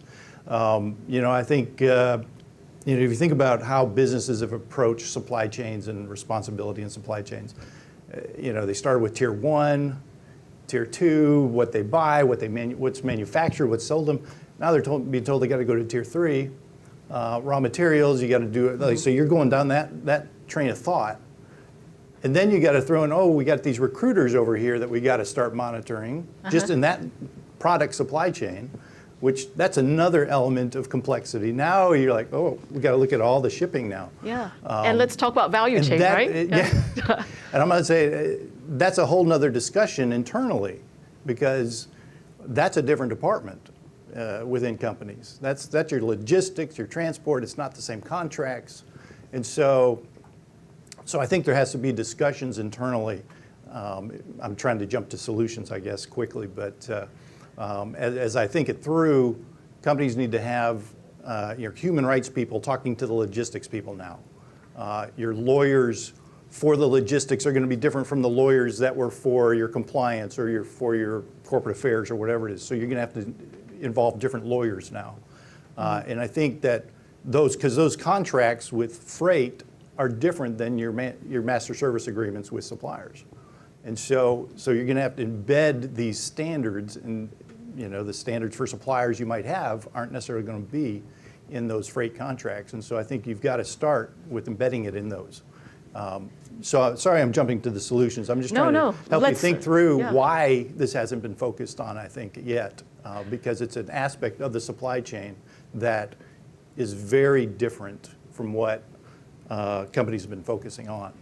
No, I think it's a valid point, and I think it reflects the general observation that logistics and transport team, typically in a company, are not usually there on a discussion, on human rights due diligence. Right. So why is that, and how do we bring them into this important discussion? Because this is where all these issues that Christopher mentioned, that Martha mentioned on human rights due diligence, that's where we can start looking at risks in transportation. I think it's just the way companies are. You've got to segment and specialize. The specialists are over here for transport and logistics. Your buyers and merchants are over here. So it's just the way it is. So you've got to have a matrixed approach to this within an organization. And it's not, they've not necessarily been part of the equation when it comes to human rights. So they're going to have to get educated. They're going to have to be brought up to speed where everybody else in the company might be on the same page. And I think that's where highlighting it, like IHRB does, allows those people to have those conversations internally. And I think if you can have more stories of what somebody has gone through, like Ben could supply, that gives information that you can take back into your company and say, this is what's going on.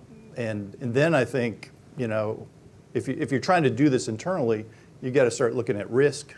Where is the risk? You can't tackle everything. And so as a company, okay, let's kind of map out the risk here.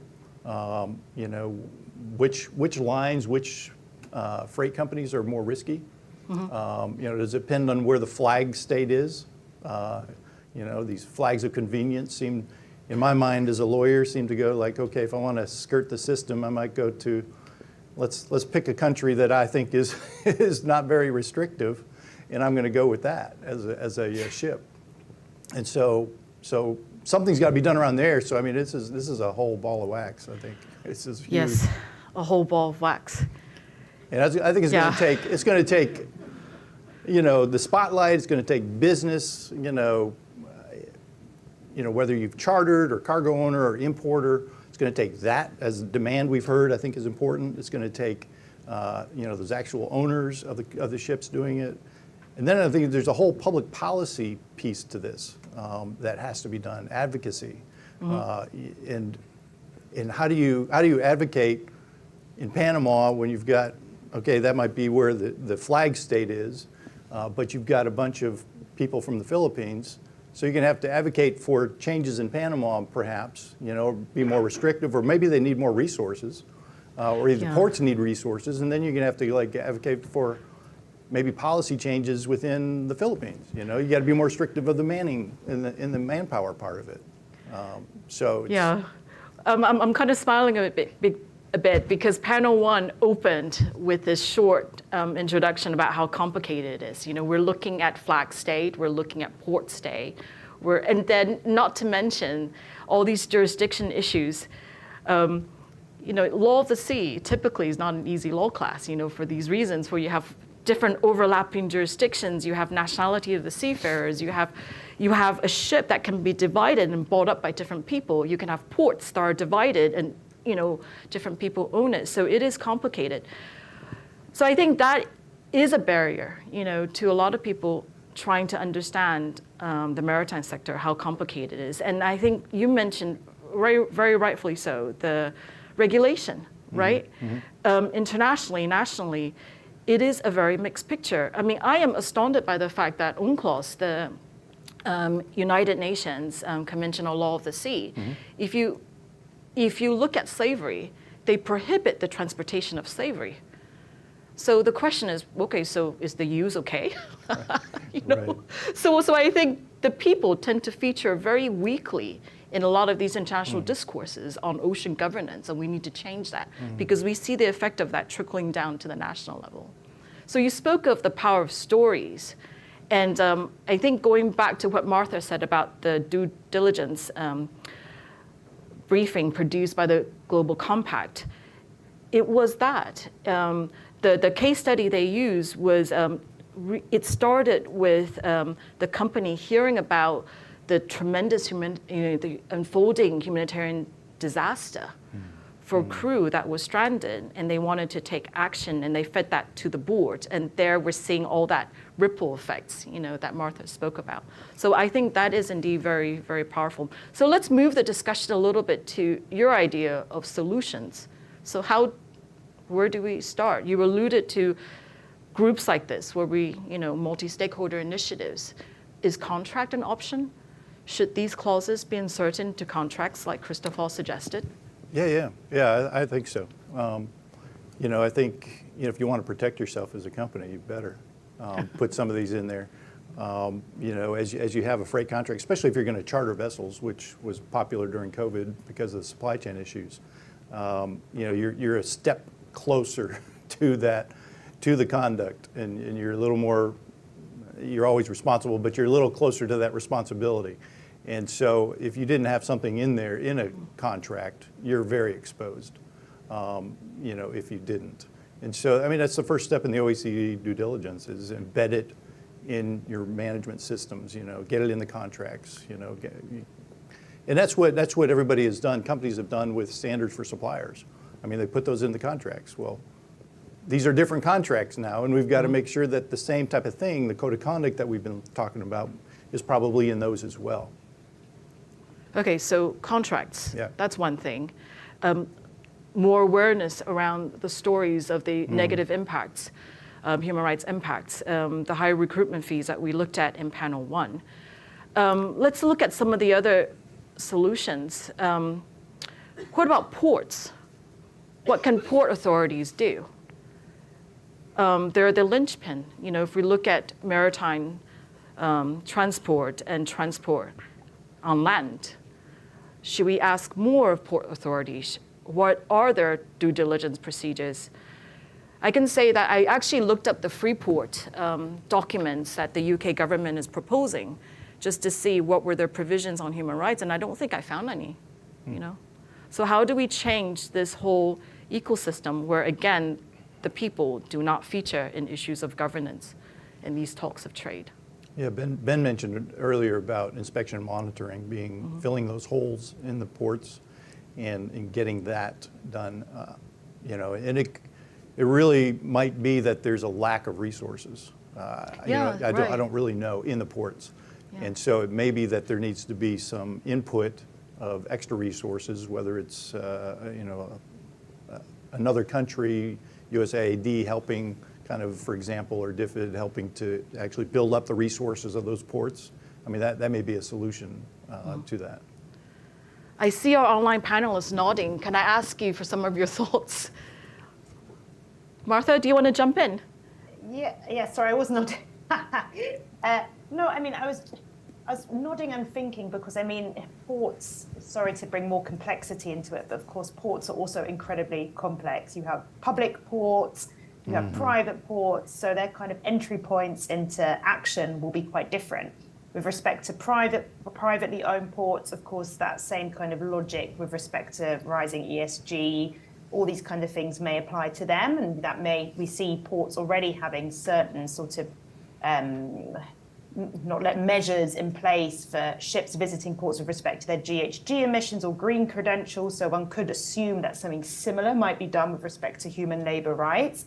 But once again, with a publicly owned port, they will also, in some ways, have more responsibility to actually do something about this. So once again, it is complex, and the entry point and the leverage that each port will have will be very different compared, you know, some are also public-privately owned, for instance, as well. So I think that's also something to navigate. But as I said, each of those actors will then have different reasons for taking action on this, and a number of them are with respect to environment, so there should be no reason why this cannot be included. So be mindful of the complexities and look at building up capacity for port authorities, to, you know, and going back to Martha's point about, you know, knowing that these are complex settings, but we need to identify our points of leverage. Christoph, you were nodding, so can we have your thoughts and then we move to the floor? I mean, I think we've seen firsthand, we work with ports and terminals as well. And I think the challenge in that space, as Martha alluded to, is obviously for charterers, there's that kind of go, no-go decision making option in terms of the contracts. Often with the ports, you're receiving a vessel. Of course, if there's grave concerns there, then there's options in terms of rejecting the vessels or detaining them or excluding them. But often, you know, you don't know so much around the vessel until it gets in, and that harm or that problem is already within your port. So I think the role of the ports, terminals, that sort of space is really around reporting when issues are detected. I think we leverage a sort of feedback reporting mechanism with the ports and terminals that use our platform. And it's a really, really valuable tool. They're on board the vessels. They're able to flag, you know, where there are welfare concerns. They're often even inspecting the vessels. Now, that can be port state control inspections, which are obviously official, but there can be more informal inspections being done just at, you know, the terminal operators, the loading masters, the pilot even boarding the vessel to help safely navigate the vessel in. These are all touch points where you know, we've got to sink into that and be able to capture data from that to then be able to take action and to be able to, you know, stamp down on the offenders and ultimately stop them being able to trade. I think that's the key here, is about I talked about earlier about recognizing those who are going beyond the minimum standards and rewarding that. I think at the same time, those that are found to be guilty, those of it to be found to breaching basic human rights and those minimum standards, we've got to restrict them in terms of being able to do that harm again. Thank you so much, Christopher. So many interesting points. You speak of, inspections, penalties. Shall we take questions and see where the discussions go? I'm just very mindful of time because the next panel is on child labor in the US, and I don't want to steal any minute from that. All right, Francesca. No. It's my first time. Bonnie's the pro here. So a couple of questions just coming in about fishing vessels, and as I mentioned in the first panel, unfortunately, we'd love to touch on the issue of responsible recruitment there, but we don't have the time for that today. So I guess 3 questions, one of which you've sort of answered, and I'll just ask all 3, and then you can tackle them. But in terms of enforcement and inspections, should brands be paying for inspections more? What more can be done around inspections? Should there be more advocating to get that more off the ground? In terms of the self-assessment, does it pick up on the most sensitive issues for seafarers? And then rounding back again to just look at the issues of responsible recruitment, are there any cases of sending governments taking responsibility around seafarers who've either due diligence in terms of remedy or in terms of preventing it happening in the first place? And I guess that reminds me also of the question that I didn't come to in the first panel that you mentioned, Bonnie, about positive examples of shipping companies addressing the issues of recruitment fees in their staff. Wow. Thank you so much. I think the most obvious is, Christoph, you take the question on self-assessment. We spoke a little bit about enforcement and inspection, but I wonder whether or not, Martha, you can take that. And then we go back to responsible recruitment and Doug. Yeah, how does that sound? And then we'll wrap up promptly. Okay, Christoph, your turn. Self-assessment. Does that pick up the most sensitive issues? Yeah, I think the question was around, does it pick up, yes, the most sensitive issues? So I think, yes, it does. It's been constructed certainly with quite a breadth in terms of what it looks to cover. So everything from those recruitment practices that we spoke about and have heard an awful lot about, well-being on board, provisions of access to Wi-Fi, the quality and quantity of food, recreation equipment, payment of wages, support in terms of mental health, healthcare. I think all those sort of key items that Mark spoke really well about in terms of what you would expect in any shore-based job, which sometimes is not actually provided on board vessel. So I think absolutely it does. However, it's not in isolation. I think there's plenty of work going on in the industry. There's lots of innovation. There's lots of tools that contribute to doing even more. And the self-assessment is about highlighting some of those and promoting them and making suggestions that, in best practice. For example, engaging directly with the seafarers that you're employing to pulse check how they're feeling, to check in on their mental health, to provide them more support in what is often a challenging job where you're away from your family, and we heard about some of those stresses and challenges. So I think no tool or solution is there in isolation. There's many initiatives. The ITF doing a lot of work as well, and I think they're all fantastic and have a role to play. Thank you very much. So Martha, you work for the UN Global Compact. So tell us, how can we improve, enforcement and the actual implementation of the MLC? Yeah, that's a great question. And actually, even though, yes, UN Global Compact, we work with companies, but I'm going to chuck it a bit back to our member state friends here, because we know that the ultimate enforcement of the Maritime Labour Convention does rest with governments to some extent. And here, of course, during COVID, we saw that a lot of what they were supposed to be enforcing, they didn't.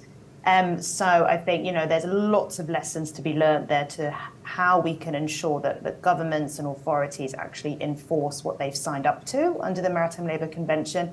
And I know there are a lot of lessons to be learned in that respect from COVID. I see Mark nodding. I don't know if you can all see it, but I can. So there's a lot to learn there. But maybe just, moving also away from the role of authorities to enforce the MLC, I think, there's another role for legislation here, which is, as I mentioned, there's obviously now this increased scrutiny on sort of supply chain due diligence, risk assessment, and we know that under the incoming legislation in the European Union, for instance, that there will be a need for companies to verify what it is they're saying that they're doing. And that, of course, is another mechanism of enforcing what companies say they're doing in that respect. So I think, once again, using those kind of legislative pull factors will be important. And then, it's already been mentioned by Chris, but of course, when it comes to the verification aspect, the ITF is doing, great work in that respect, being able to actually inspect the vessels. But of course, in order to be inspected, you need to have that collective bargaining agreement in the first place. So a way to enforce is also to engage through collective bargaining, to engage with the unions. And that will be, another, one of the most important ways to ensure that what you are expecting of your suppliers is actually coming into fruition. Thank you, Martha. So I think we return back to a standard question when it comes to responsible recruitment, which is how can we get states to drive the solutions and actually implement the responsible recruitment model, not just for seafarers, but across, and make it the standard. So Doug, how do we do that? How do we get states, 2 minutes. The countries? Yes, exactly, sending yeah. states, but I think it's equal, right? All states. Yeah, definitely. Yeah. And this is what the Leadership Group for Responsible Recruitment's been fighting for a while. How do you get these governments to actually change and actually have a responsible recruitment mindset, regulating the manpower agencies that are sending the workers out, protecting them. It's going to take multiple engagements. It's going to take brands and businesses coming together and saying this is the way it should be. It's going to take these vessel owners. It's going to take organizations like we've had today kind of coming together, and it's going to have to be a collective effort to try to pick and choose. Okay, I think let's pick the ones that are kind of the worst actors here, and let's go engage them. I think that's the key. But it can't just be one company or one entity going to talk to them. And then it's got to be other governments kind of putting pressure as well through things, and through their aid development or through trade status, things like that. Yes, so... It's not a quick solution. Sorry. Yeah, where's that checklist, Doug? Yeah. Very true. So we have 1 minute, and I feel like we're just starting, right? We can talk for another hour, I think. But, and we should keep talking, right? That's the message here for the group. We're just at the beginning of the journey for human rights due diligence in shipping. But the greater goal is to change it to a system where responsible recruitment is the norm. It's not exceptional, it's just the way it is. So let's bring that into reality. So in the last minute, I would like to ask you to join me in thanking our panelists and also for the participants calling in online. I know a lot of people from Asia are calling in. They were very excited about the shipping day focused. So thank you so much.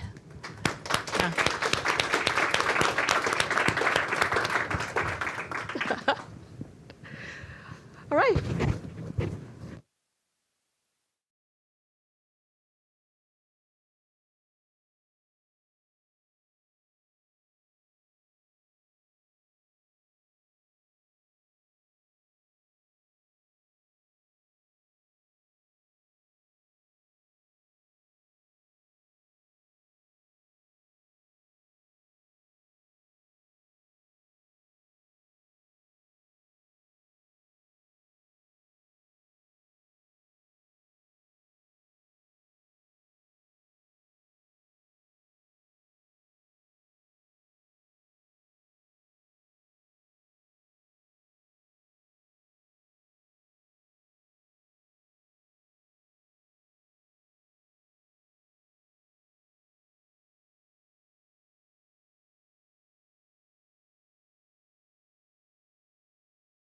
start off with a panel like this saying it's a pleasure to moderate a panel like this, but unfortunately this is a really heavy topic, talking about the links between child labor and forced labor here in the United States, the world's richest country.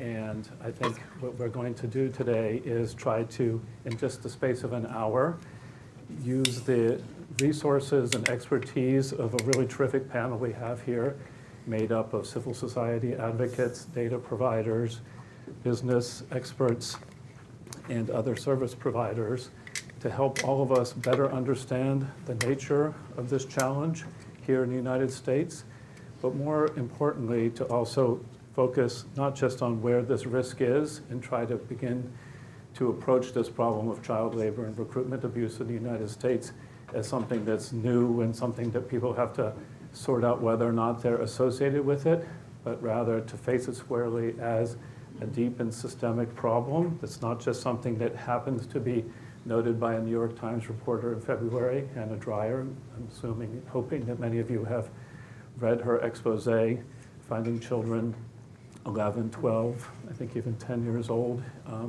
deep in American supply chain. A quirk in either a Trump or Biden administration border policy approach, but rather something that's deeply embedded in American supply chains. And I think it's important with a group like this that has focused for many years on recruitment abuse and the links of forced labor to acknowledge how even though it's easy for us or typical for groups to focus on adults, whether they're the seafarers we've been hearing about this morning or adult workers who are migrating to, say, Qatar and facing death by heat in the desert or facing years and years of paying off their debt to get out of bondage, that many children are also migrants with their parents, but often alone. That's certainly the case here in the United States. And we need to acknowledge that. And so it's really important to have this time to expand our notion of forced labor, to see how it's connected to some other fundamental abuses and labor rights like freedom from child labor, in addition to issues around conditions of work or freedom from discrimination that's more common for us to talk about in these fora. It's great that we do have all of our panelists in person.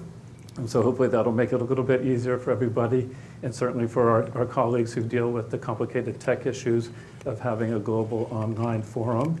But I did also just wanted to note it was really powerful yesterday when Maritza courageously talked about the situation she faced here in the United States as a young person, but as an adult. And obviously, we really need to acknowledge the fact that the children here in the United States who have been victims of these abuses and forced labor cannot and should not be able to speak for themselves, right? It'd be totally inappropriate to do that, and frankly, it would be very hard to find them. And so I just really wanted to really acknowledge the fact that we're dealing with a really heavy topic here, where we're not really even able to hear from the victims of this crime themselves. But we do have experts who can help us illuminate what the issue is and help us think through how to approach it.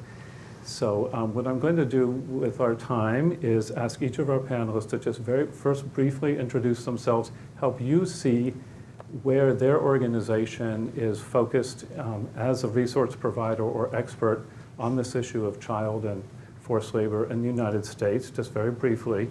Then we're going to have each panelist talk about how they see in ways that their organization is approaching some of these deep structural problems related to recruitment and child labor and forced labor in the US. Then we're going to ask them to provide some insights into remedy and justice and remediation and how to deal particularly with child victims in these circumstances. And then finally, some recommendations around public policy advocacy, particularly by companies. And then hopefully we'll have some time for questions. So why don't I first start with Diana Fimbres from the Polaris Project. Thank you, Sean. Hi, everyone. As Sean mentioned, I am the Senior Program Manager for the Strategic Initiative on Labor Trafficking at Polaris. Polaris is an anti-trafficking organization that works to shift the systems that allow sex and labor trafficking to occur in North America and and we also operate the National Human Trafficking Hotline. On the labor trafficking team in particular, we're focused on ending the labor trafficking of migrant guest workers in the United States with a particular focus in the agricultural sector. Great. We met Rachel Michael-Jones yesterday from CDM, but Rachel, it would be great to hear a little more about how CDM orients towards this issue. Okay, great. So I'm Rachel Michael-Jones, and I'm the founder and executive director of Centro de los Derechos del Migrante, or CDM, the Center for Migrant Rights. And we work in Mexico and the United States to support migrant worker organizing and advocacy. We're really trying to build worker power, remove the border as a barrier to justice for workers, and fight for an alternative model to labor migration that respects workers, their communities, their families. And we do that with partners too, like Polaris and other members of Migration That Works, which is a coalition that CDM chairs.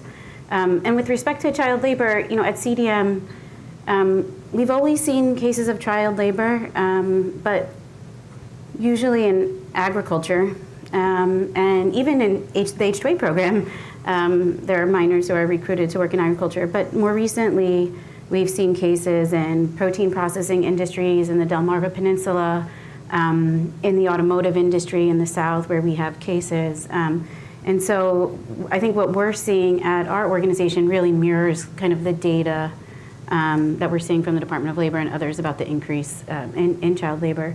And I think our approach at CDM is always really to provide a base of support to workers, ensure that there's a safety plan and a security plan in place, and that we're not putting people at risk when we approach these cases. So look forward to the next round. Thank you. Also wanted to introduce Malin Lindgert from the Center for Child Rights in Business, who's a global expert on child labor and the remediation of that. Thank you so much, Sean, and thanks also for inviting us to this conference. It's been really interesting. So I'm Malin. I'm the Director for Consultancy Services at the Center for Child Rights and Business. We were established in China 12 years ago as a child rights organization, working directly with businesses on improving their policies and practices so they can support and uphold child rights. And into that, we have, of course, the issue of child labor prevention and remediation. We have been working on that in a number of countries in Asia.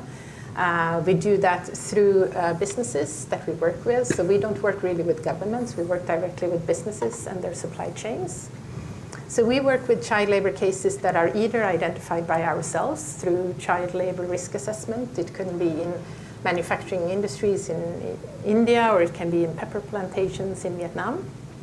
Or we work with child labor cases that are being referred to us by auditors that are doing audits in global supply chains. So we are not an audit companies. We come in sort of to support the brands, the suppliers, and children with a proper remediation solution. So we have been doing that for more than 10 years in Asia. We are also now expanding our services to Latin America and also to Africa. And also last year, we even remediated 5 cases here in the US. So it's nothing new to us, even though that we are also as shocked as everyone else about the scale and sort of the persistence of this phenomena in the US. So I'm based here in New York. The very appropriate time, I think, to be based in the US. And I just wanted to mention one more thing. So we work on child rights, which is a broad topic. And I just wanted to go back to the discussion we had yesterday about migrant workers and to see them as a human being. And we work and have been working in countries in Asia for a long time on parenting trainings for migrant workers that are not living with the children, on how they can reconnect with the children. We train them in how to sort of detect issues that they are worried about from a distance. We empower the parents in their decision that they have left the children behind, and we do provide various kind of parenting trainings. We've done that for 10 years in hundreds of factories in Asia. And I think it's, again, this is a non-compliance issue. We are going to talk about child labor a lot, which is a compliance issue. But all of these things are linked, right? The kids that we are seeing in child labor situations are very often migrant children, one way or the other. So I just wanted to mention that as well, because I think yesterday it was really touching to hear about the migrants and get that face again, because I think we talk so much about these people, but they are actually also human beings. They are also parents like myself and many of us in the room. So I just wanted to mention that as well. Thank you. Great, thank you. And of course, you've all met Louise Herring from AIM Progress, but we're eager to hear AIM Progress's perspective on this issue. Great, thank you, Sean. So Louise Herring from AIM Progress, as I've said a couple of times, we're a collaborative forum of 44 fast-moving consumer goods companies working together on human rights. A reasonable number of our members were named in the New York Times articles, obviously, so this issue is very relevant to us.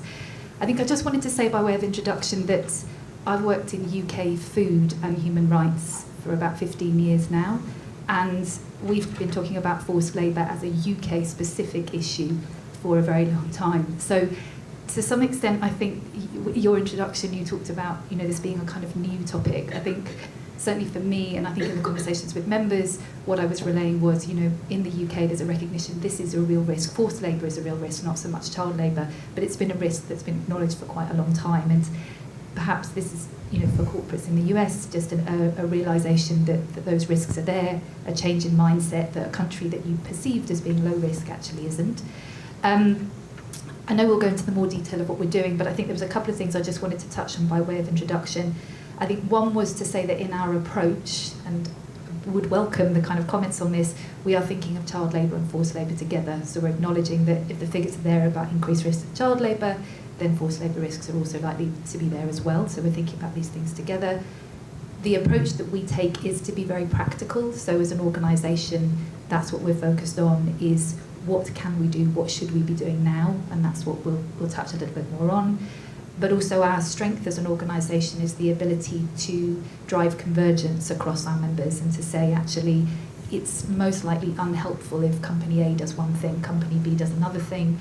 So when we talk about the next steps and what we're planning, a lot of it is around collaboration and convergences of approach, how you can take common messages to supply chain partners, co-packers, manufacturers, labour providers, service providers, etc., and how can you build capacity and remediate issues. So that's something I think we'll come back to. And then I think the other thing that I just really wanted to emphasise from the outset is the response that we're taking to this is very much beyond compliance. So it's not a compliance-based audit response. That was, in our conversations that we've had together, it was the week one conversation, and then we moved on to say that the solution and how we deal with this has to be beyond compliance and has to be about remediation. And I think for all of our members that's extremely important. And perhaps just to touch a little bit on scale, we are an organisation that has US-based members, we also have European-based members, so this issue is a live and active one, probably for about 50% of our members is something that we'd expect them to be actively involved in. Great, thank you. When we were last week talking as a panel about what we wanted to do today, we honed in on 5 or 6 structural issues that are common in recruitment abuse and common globally, right? That we wanted to share and then discuss as a panel how people are seeing these here in the US. The things that we've been talking about for a day and a half, right? Insufficient visibility and lack of clarity around accountability within supply chains. Assumption, as Louise just mentioned, here in the United States, that it's not a country of high risk, despite a lot of evidence from many, many years. Over-reliance on labor providers and little or no accountability for those agencies. The particular vulnerabilities of these populations due to poverty, due to migration status, due to demonization in various societies where migrants go. Little or no and poor, weak law enforcement, and essentially a lot of pointing of fingers or assumption that things are too complex and that people tend to throw up their hands around this problem. And so those were some of the major structural things that should be familiar to all of you from the various global forums we had in the past, but wanted to give the opportunity for each panelist to give a little bit of flavor and insight from what they're seeing around some of these structural issues. Diana? Thank you, Sean. Yeah, I'd like to also just sort of ground us in the issue that, child labor, we talk about as human trafficking as well.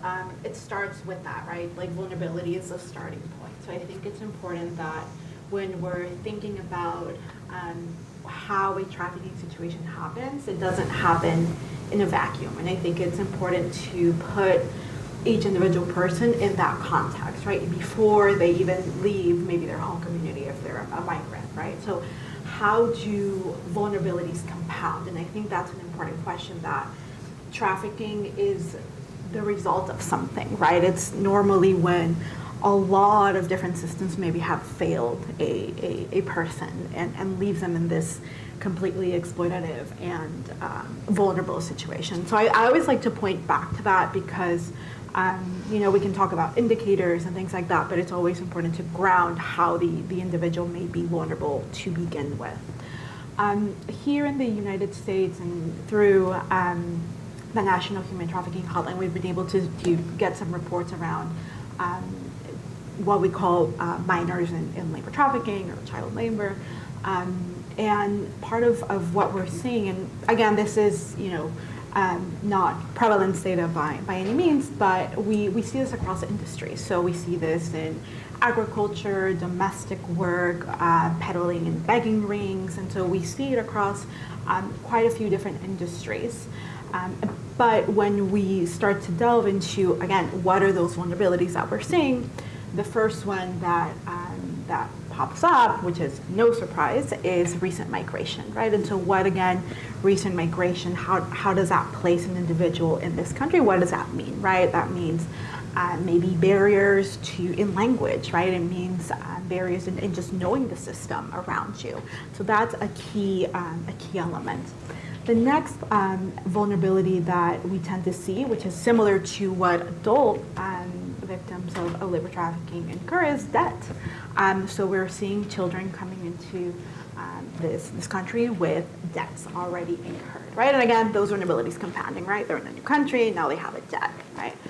And then aside from that as well, we're seeing vulnerabilities around unaccompanied migrants.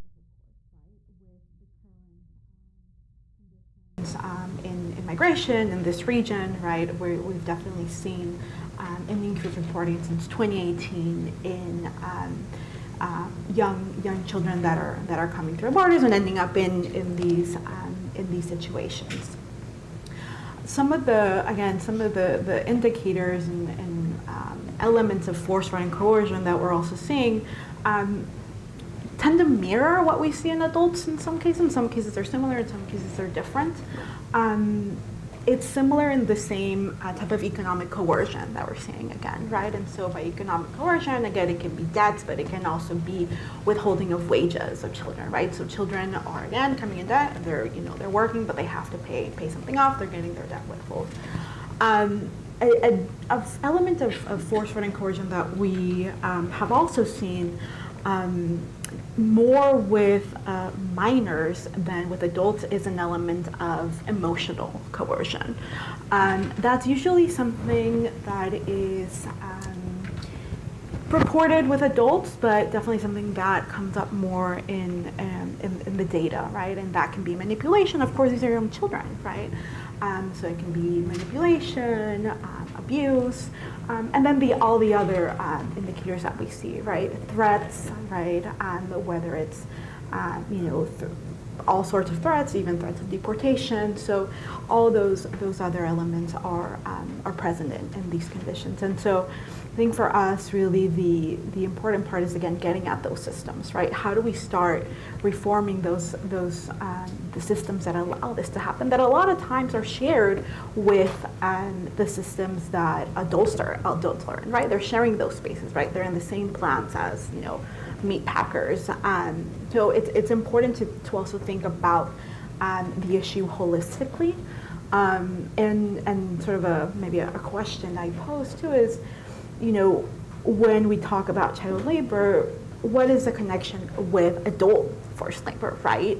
When conditions are so poor for adults, what does that mean for children in those spaces, right? And what is that connection? How can that make a child more vulnerable?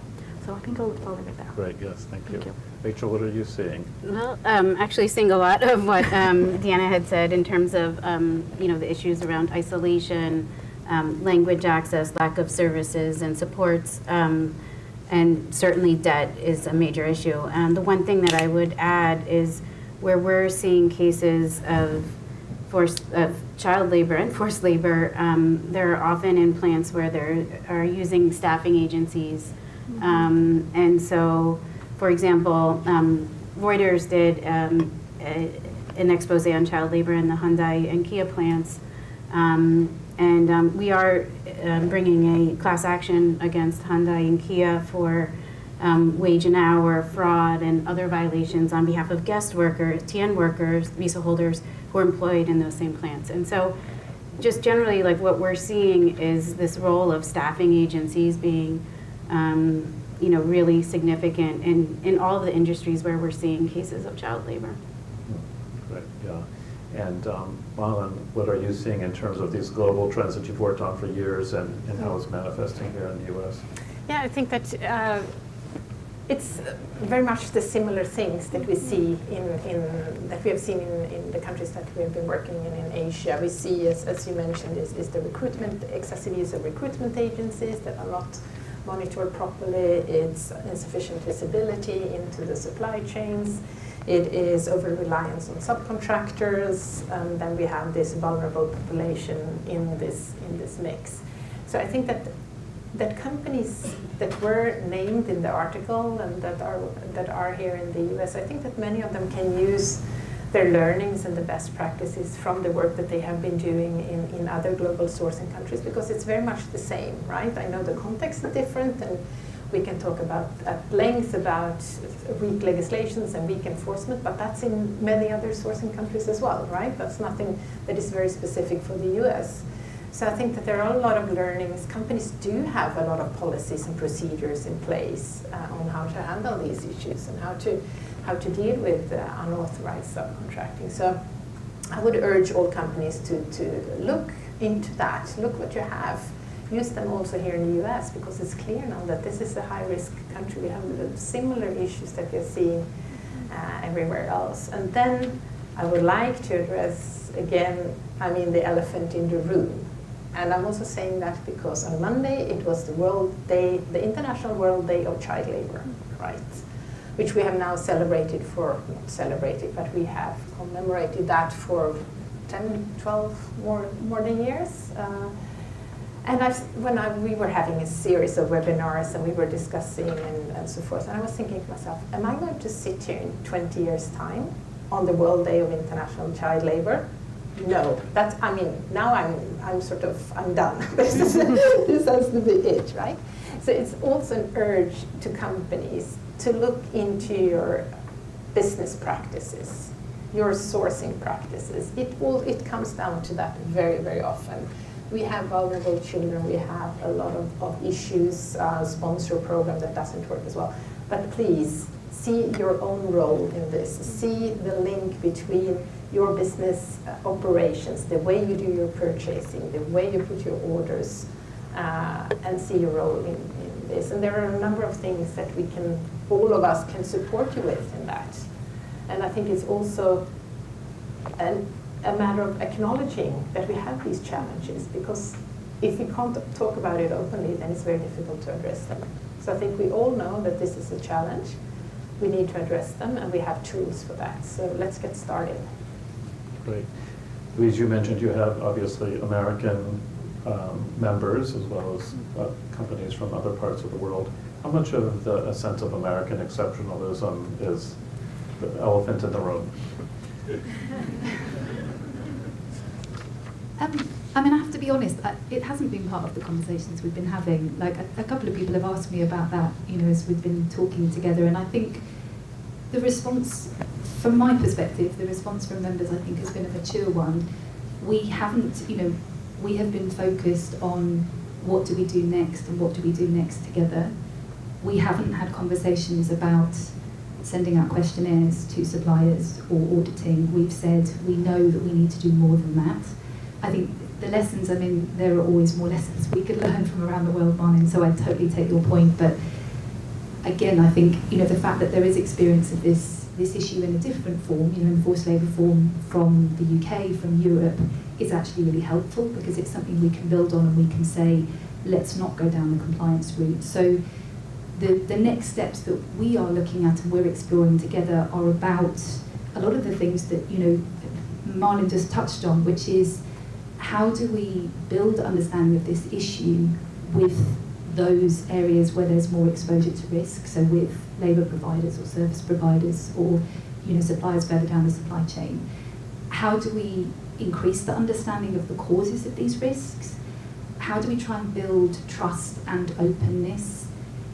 What role can those companies have in trying to open up the conversation about risk? And I think this is it's a big challenge for me. I guess the elephant in the room is what we need to see is more openness that these issues are out there. We need to see workers speaking up and saying, I'm worried about someone else on the factory floor. I'm worried that they're vulnerable, whether they're a child or an adult. I'm worried about them. You need suppliers in the supply chain opening up to their customers and saying, we have a challenge and we need to find a solution to that. Do we have the right culture for that at the moment? Do we have the right atmosphere? I'm not so sure about that one. But again, if I go back to my experience from the UK, there's always a case that sticks with me, which was there's a programme there. I don't know if Veronica from Stronger Together is here today, but she was here yesterday. There you are. Sorry, Veronica. So Stronger Together run a programme in the UK. It's been in existence for 10 years now. Part of that is about training workers and supervisors on site to recognise the signs of forced labour. As a result of that, at a Christmas party in a manufacturing site, this is in agriculture, this is food manufacturing, workers said to one of their colleagues, we weren't able to come to the Christmas party last year because the person who trafficked us locked us into our room and said we couldn't come. And so their colleagues raised that issue through the appropriate channels, and those people were able to kind of access help. And in a really kind of simplistic way, that's what we need to be able to kind of create, is this culture of openness where these issues do get opened up. But there are, and we'll get to public policy, there are lots of issues about doing that. But just on a very practical level, has been our focus. Is there is an element of oversight, and there will need to be some transparency, but the conversation has been a mature one about engagement. It has touched a little bit on the financing question, probably not enough, but that link into purchasing practices, I always think there's more that we need to do in that area, and we kind of acknowledge that, but it has touched on that a little bit. So. Great. As I mentioned before, we really wanted to spend some of our time talking about what remedy and remediation and justice looks like in this circumstance. Obviously, we know there's a long way to get to that point, but if we're not talking about it now and planning for it and identifying resources, then this is just going to be slower. So we're eager to hear from each panelist about how you're conceptualizing what remediation and remedy and justice looks like for these children and also the adults that may also be part of this in the specific U.S. context. Thank you, Sean. Yeah, I think it looks in a lot of different ways. I think obviously the most obvious one is paying workers what they're owed, right? I think that it just goes without saying, right? So there's obviously, even in that part, a lot of collaboration that needs to happen. I'm sure Rachel can talk more to it, but right now, the U.S.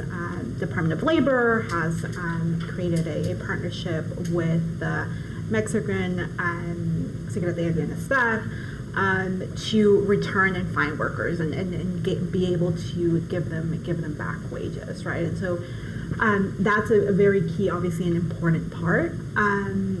But when we, I'm thinking sort of what remediation we have here in the U.S. and for children, and I go back to part of what we do on the National Human Trafficking Hotline, and when we hear of children, we're mandated reporters, and so that immediately goes to the Department of Health and Human Services, to the Office of Family and Children, and there's a mechanism called an eligibility letter, right? And what that gives access to children for is basically if they're if a child meets a certain criteria and they might experience trafficking, this opens up some possibilities for them.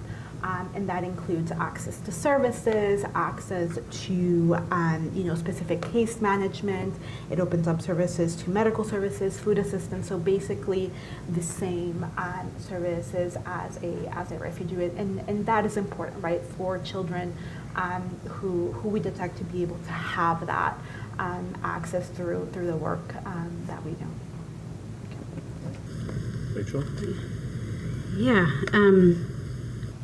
I would agree on the enforcement of minimum wage and other wage protections and just general working conditions for workers.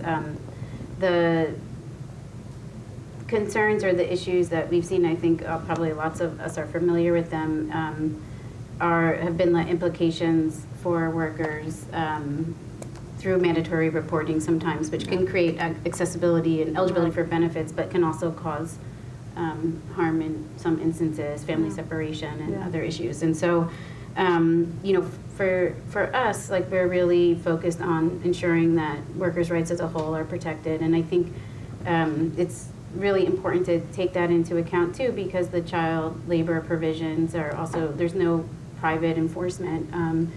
And so our approach really is trying to protect the rights of workers to their wages and to other protections at work, health and safety.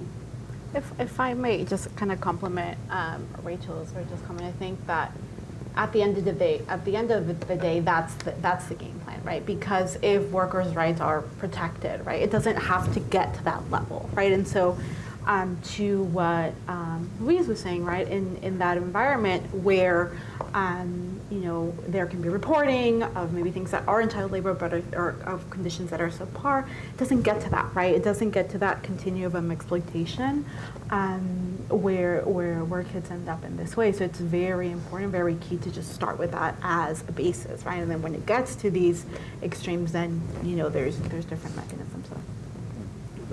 Oh, and you referenced earlier that there are protocols that companies have in place, how they've dealt with the problem when children have been found in their supply chains. How do you see that operating here in the U.S.? Yeah, of course. I mean, just as every child labor case is different, all the remediation solutions also needs to be different. So last year we remediated 301 cases of child labor, which was our record year. A very sad record, but that shows how the situation is. And not a single one was a similar one. So we do remediation case by case. We're one of the few organizations that are doing that. It's a girl or a boy that's found in an industry or in a farm that gets sort of a personalized remediation program, because all kids then have the right to remedy when they have been sort of under harm, and that means that they should also not lose out economically on that. So we're providing a living stipend to the child and the family, so which is the same level as the minimum wage, and then we discuss with the child what their aspirations are for the future. What do they want to do? Can they go back to school if they have dropped out, or should we try to find a vocational training program? And this is, of course, very individual based. And then people say, yeah, but we have 50 kids here on a farm. We can't do that for every 50 kids. No, maybe not. We need to find other solutions. So that's also what we are working on now with a number of our brands and clients, to find sort of solutions where we have a large group of kids. And very often, so we have, I mean, child labor is also, it's below minimum age, right? Kids that are not allowed to work. But it's also children that are allowed to work, but there are young workers. And for the young workers, there are specific regulations in place that they shouldn't do hazardous work and so forth. But they have the right to work. So just to say that they shouldn't work means that they will find work somewhere else, in the informal sector or in tier 2 or tier 3 or tier 4. So, I mean, and for them, when they are identified in hazardous work, it's a lot about providing them with decent work opportunities for youth. And I think that is one thing that we are discussing here with clients in the US. Because it's not that we can just say that, oh, we have to stop everything, kids, they have income enough, they shouldn't work. We need to find alternatives, right? So creating decent work for youth, where they are properly managed, where they have sort of managers that know how to set up decent working stations. Again, don't come to us and say, no, we can't have kids here because there's no work for them to do. We can always find the work for a youth that they can do. And we have shown that in various projects. So individual solutions, but we need also to find those broader solutions, decent work for youth. And this is something very, very sort of early on. So I know that, so a number of companies have now paid civil penalties here in the US, $4 million, I think it is now. So since I'm new to the US and I don't really know how US budget functions, I turned to Global Child Labor Coalition based in Washington. Some of them may know Reed Mackey, who is working on this. And I was asking Reed, sorry, but where do this money go? Can you just, does it go into the big, very basic question, I don't know what it's like. And he was like, yes, it's going into the federal budget. But he said that he and his network is now lobbying for some of these funds to go back to a kind of an emergency fund for remediation purposes. That will, of course, take years, and he said also it needs some legislations, but I just want to share this here and now, because I think that was a very interesting thought as well. And then finally, then everyone asked, so who pays for the remediation? Well, the company that we work with, they pay for the remediation, or their suppliers pay for the remediation. The remediation is in various parts: living stipend for the child, some education or activity for the child before it needs minimum age, and some money for us or another organization to do the monitoring and the reporting and the follow-up with the child and the family. Mm-hmm. Great. Yeah, it's interesting that possible solution with using the money echoes what honestly, as Sean was saying yesterday, about how fines that the Customs and Border Protection might levy could also be used for a fund for workers. So interesting idea that hopefully our colleagues from the U.S. government, I know there are at least one here, might explore. Louise, I know this is relatively early in the process for AIM progress, but when you talk about convergence of your members around approaches, what are you seeing that's likely to happen around remedy? So I think, yeah, exactly as you said, it is early days. But I think, I suppose what I felt I could add to the comments is that there's kind of immediate, for me there's an element about immediate steps in terms of remedy. So, the organisations represented on the panel are the ones that will be able to provide the support for longer term remediation, and certainly companies need to make better connections, whatever type of company it is, to know who to go to know where to get help for longer term remediation. But I also think kind of one of our areas of focus in the immediate term is about how do you make sure that workers, once identified, whether they are child or adult survivors of forced labour, how do they get access to remediation? And I go back to my experience of working with really seasoned human resource professionals in the UK who come across cases of forced labour. And exactly as you just said, Marlon, they might have come across, it might be their 5th case of forced labour, or it might be their 1st, but actually for them to be able to know, what do I do? Like, these signs are presented on site, I know that I need to do something, I know I need to do the right thing, because we know from a myriad of examples that doing the wrong thing pushes people underground and makes the situation worse, and we don't want that to happen. So I think kind of an immediate step for us is to make sure that all those partners in the supply chain where there's a higher exposure to risk understand what is the thing that I need to do as my immediate first steps, what is responsible, how do we have a victim, sorry, I don't want to use that victim-centered approach, but how do we have a human-centric approach that says the first person I need to be concerned about is the child worker or the adult survivor of forced labour. How do I protect them, hear their story, respect their story, record their story, and then find ways to support them? And there are always those immediate steps of how do you find someone shelter or food, all of those things that need to be done in the 24 hours after you've identified there's a problem. And I think, that for us is kind of our, in a way, what it feels like within our sphere of control. And then it's about being able to say to companies, and after that, you need to connect in with experts.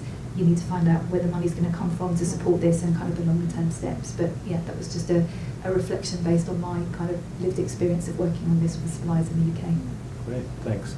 As many of you know, the Leadership Group for Responsible Recruitment, a major pillar of the activity has been public policy advocacy to use the power of businesses committed to responsible recruitment to reach out to countries, governments, and say, this matters for us, and you need to change your approach and your policies. So as we think about how businesses in this room and more broadly can and should advocate for policy difference, policy changes, what are the things that come to mind for you all? I mean, definitely something that we're always hoping for is more enforcement, right, of just even the rules that exist. There definitely needs to be more inspections of work sites, right, even just the number of inspectors. I forget the ratio, but you look at the ratio of inspectors to folks working, it's really not a sustainable model. So I think that for us is key to begin with. And for folks at the wage and hour to be trained in what to look for, right? We encounter sometimes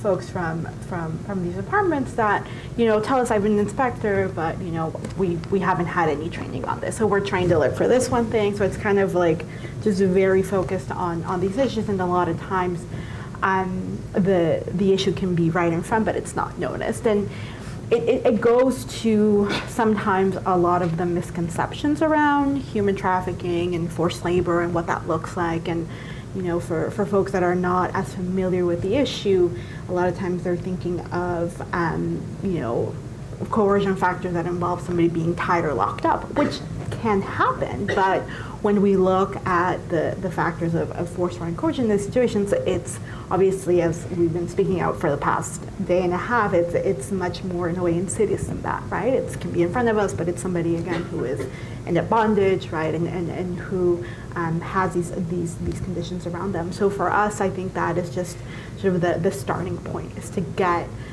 more folks on the ground to be able to detect these cases. Great. Rachel, you're a real expert in what kind of lobbying should be done around the guest worker program. Is there an angle there or some other approaches that you're thinking of? I mean, there's definitely an angle there. And certainly we have had minors in the H-2A program. And what we don't have is data that really disaggregates sufficiently by age. There's a large category that's like 15 to 19, which is a pretty big range, and we've actually seen a significant increase in the number of visas that have been issued to workers in that category, like in that age range. But it's not like disaggregated enough for us to be able to even have a sense of where those workers are, what age they actually are. Are they all 15-year-olds or 19-year-olds? And so certainly, like on the transparency piece, I also like additional scrutiny on, the staffing and recruitment agencies and the entire recruitment chain would be important. Yeah, and of course agree with the recommendation for more enforcement of minimum wage and other worker protections. Yeah. Great, thanks. What do you see in terms of policy advocacy that maybe has worked in other places that we might try here? Oh, that's tricky. I mean, I do write child labor policies, but I'm not a policy person otherwise. But yeah, I think I would like to go back also to this. I think also businesses can lead, right? Businesses can take the lead by practice. Look at how businesses are taking the lead in the transformation within environment, for example, in Europe, where we see private sector is leading. So I think here it's also in the human rights space, there is also an opportunity for responsible companies to take the lead, show that this actually can work. We can work on youth development programs and so forth. But I also think it comes back to training and education. We can see, for example, when we train auditors on child labor prevention, we can see that those auditors are detecting much more child labor than untrained auditors. That goes for labor inspectors as well. Train them on detection of child labor. But then equally important, and then going to what Louise says, is to train them on first response, right? Because there is so much harm if a child labor is detected and it's not taken care of, right? If a child, so that's even worsening the situation. So also train them in first response, how to talk to children in a responsible way, how to not scare them away, and then also have something. Then what's the solution? Okay, you have identified the kid. What do we do now? You can't just leave them there. So a lot of things can be done, I think, sort of at the state and the government level. But I think also we have a momentum a little bit. So let's not just wait for everyone else to do the job. I think let's work together and because we have a lot of experience, a lot of competence in this room. I think we can move the agenda forward. Okay. Finally, well, I'm not necessarily putting this on the person representing business here. We know that many states in this country are relaxing, weakening their child labor laws, and also that businesses often been fighting against strengthening child labor laws in the U.S. at the federal level. For many of you who aren't from the United States, you may not realize that a lot of child labor in agriculture is legal here in the U.S.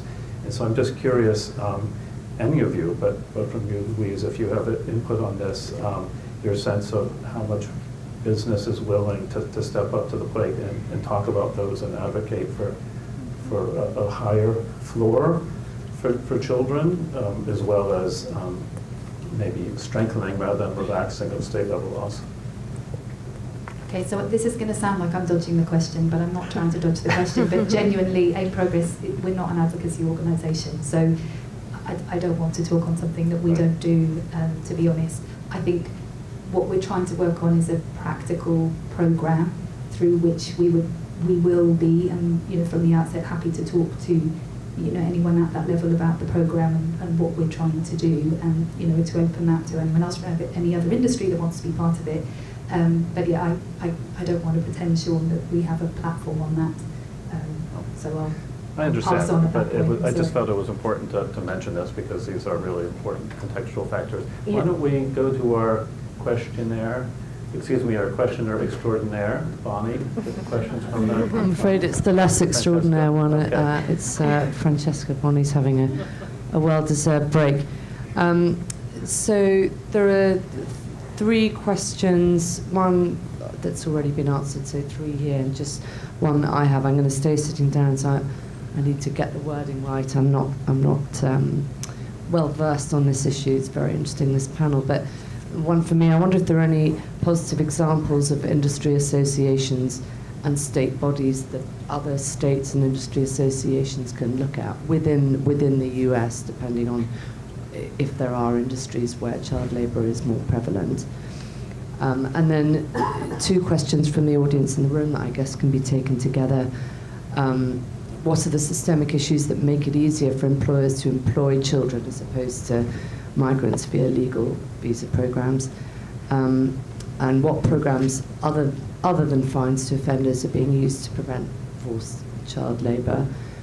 And then this one, I'm going to read this one because this is where I don't know it so well. So in terms of purchasing practices due diligence, have there been good examples, perhaps out of the UK or elsewhere, of companies moving more towards open book contracting, or at least sharing labour costing as non-negotiable part of service agreement between customer and client? Okay, an interesting range of questions. Anybody want to take some of them? Perhaps Louise on that last question about the situation in the UK with open book? Yeah, I mean, I think we've had some examples of, I don't know if it counts as open book, we've certainly had some examples of ethical recruitment models, I think, on yesterday's panel. For open book costings, yes, there are some examples that I'm aware of from the UK. I don't think they're just in the UK. Examples in dairy, for example, a retailer that I worked with was doing that kind of 10 years ago, which I think is helpful. There's also, I'm not employed by Stronger Together, but sorry, just to reference some work that they've done, called the Fair's Fair campaign, which if people haven't seen it, it's a UK-specific report, but it talks specifically about purchasing practices in labour recruitment supply chains, and talks about everything from payment terms through to penalties and other practices that cause problems for labour recruiters. And I think that's a really underutilised report and piece of research. It is UK, but I imagine it applies. It would apply as much kind of in the US context. So yeah, a few examples. Okay, Rachel. Oh, I forgot I have one. What I would just mention about the first question in terms of positive examples, I don't really have any positive examples, but there are 10 states where we've seen efforts to weaken child labor protections in the last few years.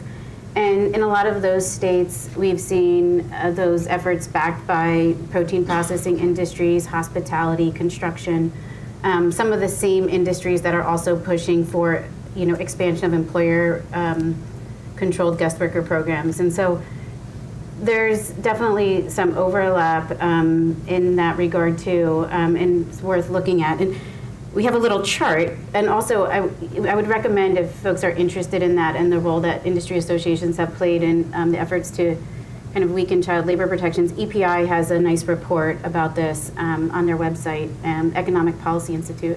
So we'd check that out. And just to add to Rachel's comment, we're in tandem today. Those same industries are the ones that we're seeing reporting on the hotline. So it's a system, right? It's weakening the laws, right? It's from these same industries, and then we're seeing the reports on that end. So I think it sort of shows how it all sort of leads to that movement. Yeah. Good. Other questions for us, Francesca? There is one more question here. How do you think that the US government and governments of countries of origin of migrant children in child labour can work better together to prevent child labour, also considering that most child labour takes place in the informal sector?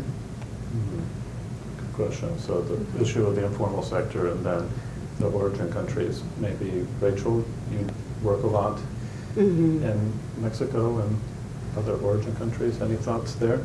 Not a ton, honestly, but what I would say is, certainly supports through the consulates, and for workers, for young people who go to the consulates, that can definitely be a base of support, and also for returned workers who may have the need to claim their benefits and their the compensation that they're owed once they get home. So.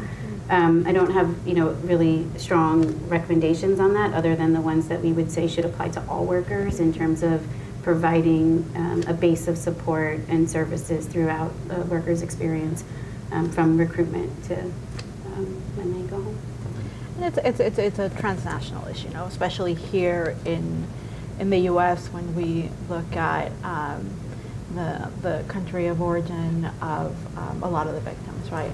Yeah, no surprise, right? Mexico, Guatemala, Honduras, El Salvador. And so a lot of that collaboration with country of origin is key. We also do a lot of work with consulates, right? I think somebody yesterday was talking a lot about trust, right? And so sometimes that initial step can be trusting your own government, right? Maybe you're not familiar with this country, but the consulates can sometimes be sort of an opening. We've done trainings for consular officials here in the U.S., but primarily Mexican consular officials, and they've already started detecting cases, right? Again, sometimes it's just knowing that it's there, right? And once they have that closeness, or maybe sharing those spaces, they're going to migrant detention centers, or people are coming in, they're able to grasp that, and get the ball rolling. Okay, good. Any comments on the challenges or opportunities related to the informal sector? Alan, maybe? Informal sector, yes. Yeah, I don't know really what to say there, to be honest. I think we have a lot of issues in the formal sector that we need to address, and I don't say we shouldn't address the informal sector, but cleaning up the formal sector and provide decent work for all will also eventually clean up the informal sector, right, in a way. So I think it goes hand in hand, and I think it's also, again, I think one question was about systematic issues as well, and I think one of the things is also, again, know your supply chain, right? Unauthorized subcontracting. Very often it comes down then to informal sector partners down the line, so to say. So you need also to be aware of that, that you have, and do a mapping of your supply chain, know your risks, know who they are. We just recently worked in India with a brand who thought they had 10 subcontractors. It turned out that it was 106 when we did the mapping. So, and a lot of them were in the informal sector. So it's, again, getting that visibility into your supply chain. I'm curious if there's some other comments that panelists want to make, particularly around the fact that these exposés have focused on sectors that in the past many people didn't think child labor was present or forced labor, right? So unfortunately people hear a lot of stories, a lot of documentation around child labor and agriculture, but they were talking about manufacturing plants, protein facilities, places like that. And I'm just curious if any of you want to highlight more some of the characteristics of those sectors that might enable participants here to better think about how they should approach that, where they may have been thinking about this issue in the United States primarily from an agricultural lens. I'm happy to take that one. I mean, I think, again, I suppose I go back and think about my kind of UK experience, and I think about what are the jobs that are cold and wet and that can be a meat processing factory as much as it is in agriculture. What are the jobs where, the average American or European doesn't want to work? And I think that is often, I can't speak for things like the automotive sector because it's not a sector that I've worked in, but, in kind of FMCG and food, those are often the kind of sectors where I think you see risks, where it's difficult to, part of this relates to, the tightness of the labour market in the US and those kind of challenges of getting workers in. That is part of the kind of challenge. So I think, what I'd say is start from a position of assuming that the risk can apply everywhere. The filters that certainly I have always thought of and that we would talk to members about would be look at where you've got large percentage of temporary labour, whatever form that is in. I had an experience from household products. This goes back to UK retailer days where, it was a very mechanised factory. It was producing cleaning products, but actually because the retailer that I worked for was doing promotions off and on for the brand, their volumes would go up exponentially every time the own brand product was on sale. So actually they had a flood of temporary workers coming in for a month-long period or a couple of week period. So that's a risk that you get because of purchasing practices, but you wouldn't necessarily associate that sector with high risk. So I think thinking about those filters, thinking about actually what's the volumes in the kind of sites, how many kind of temporary workers do we have in, what's the nature of the work, is it easy to recruit, yes or no, what's turnover, what's absenteeism on sites, a lot of those kind of factors I think are the things that you need to build in rather than perhaps the kind of, the global data does help, but you have to get more granular than that and look within countries, within regions, within states, and Verite themselves have done some great work looking at state level, where are there large numbers of displaced children. I think those kind of things are the things that you need to be looking at to really kind of unpick the risks. Mm-hmm. Okay, great. I had one other question, just really briefly. We've talked a lot over the past day and a half about European due diligence, the Tariff Act, not just here in the US, but in other countries that are starting up, Mexico, Canada, elsewhere. How much do you think this situation in the United States with child labor and forced labor is going to be seen, enforced, dealt with by those actors, which could put additional pressure on American companies? Well, we hope definitely that it is, right? I think the Tariff Act is an important tool, but it's in thinking about this issue. I think it kind of goes without saying, but the onus can't be on either workers or children, right? And so I know we're running out of time here, but it's to sort of sum up, right? It's about how all these different factors come in and play a role, right? And so, of course, workers should have a way to report and should be empowered to know their rights. But again, the onus can't be on them. They're already in difficult situations. And so a lot of the thinking is how do we move around those different systems or those different points in the system to be able to start creating that accountability. Yeah. Right. Okay. If there are no, Rachel? No, it's okay. Okay. Yeah. I think we'll wind it up there. I know that we only have a half hour, I believe, for lunch. And so please join me in thanking our panel for this really insightful.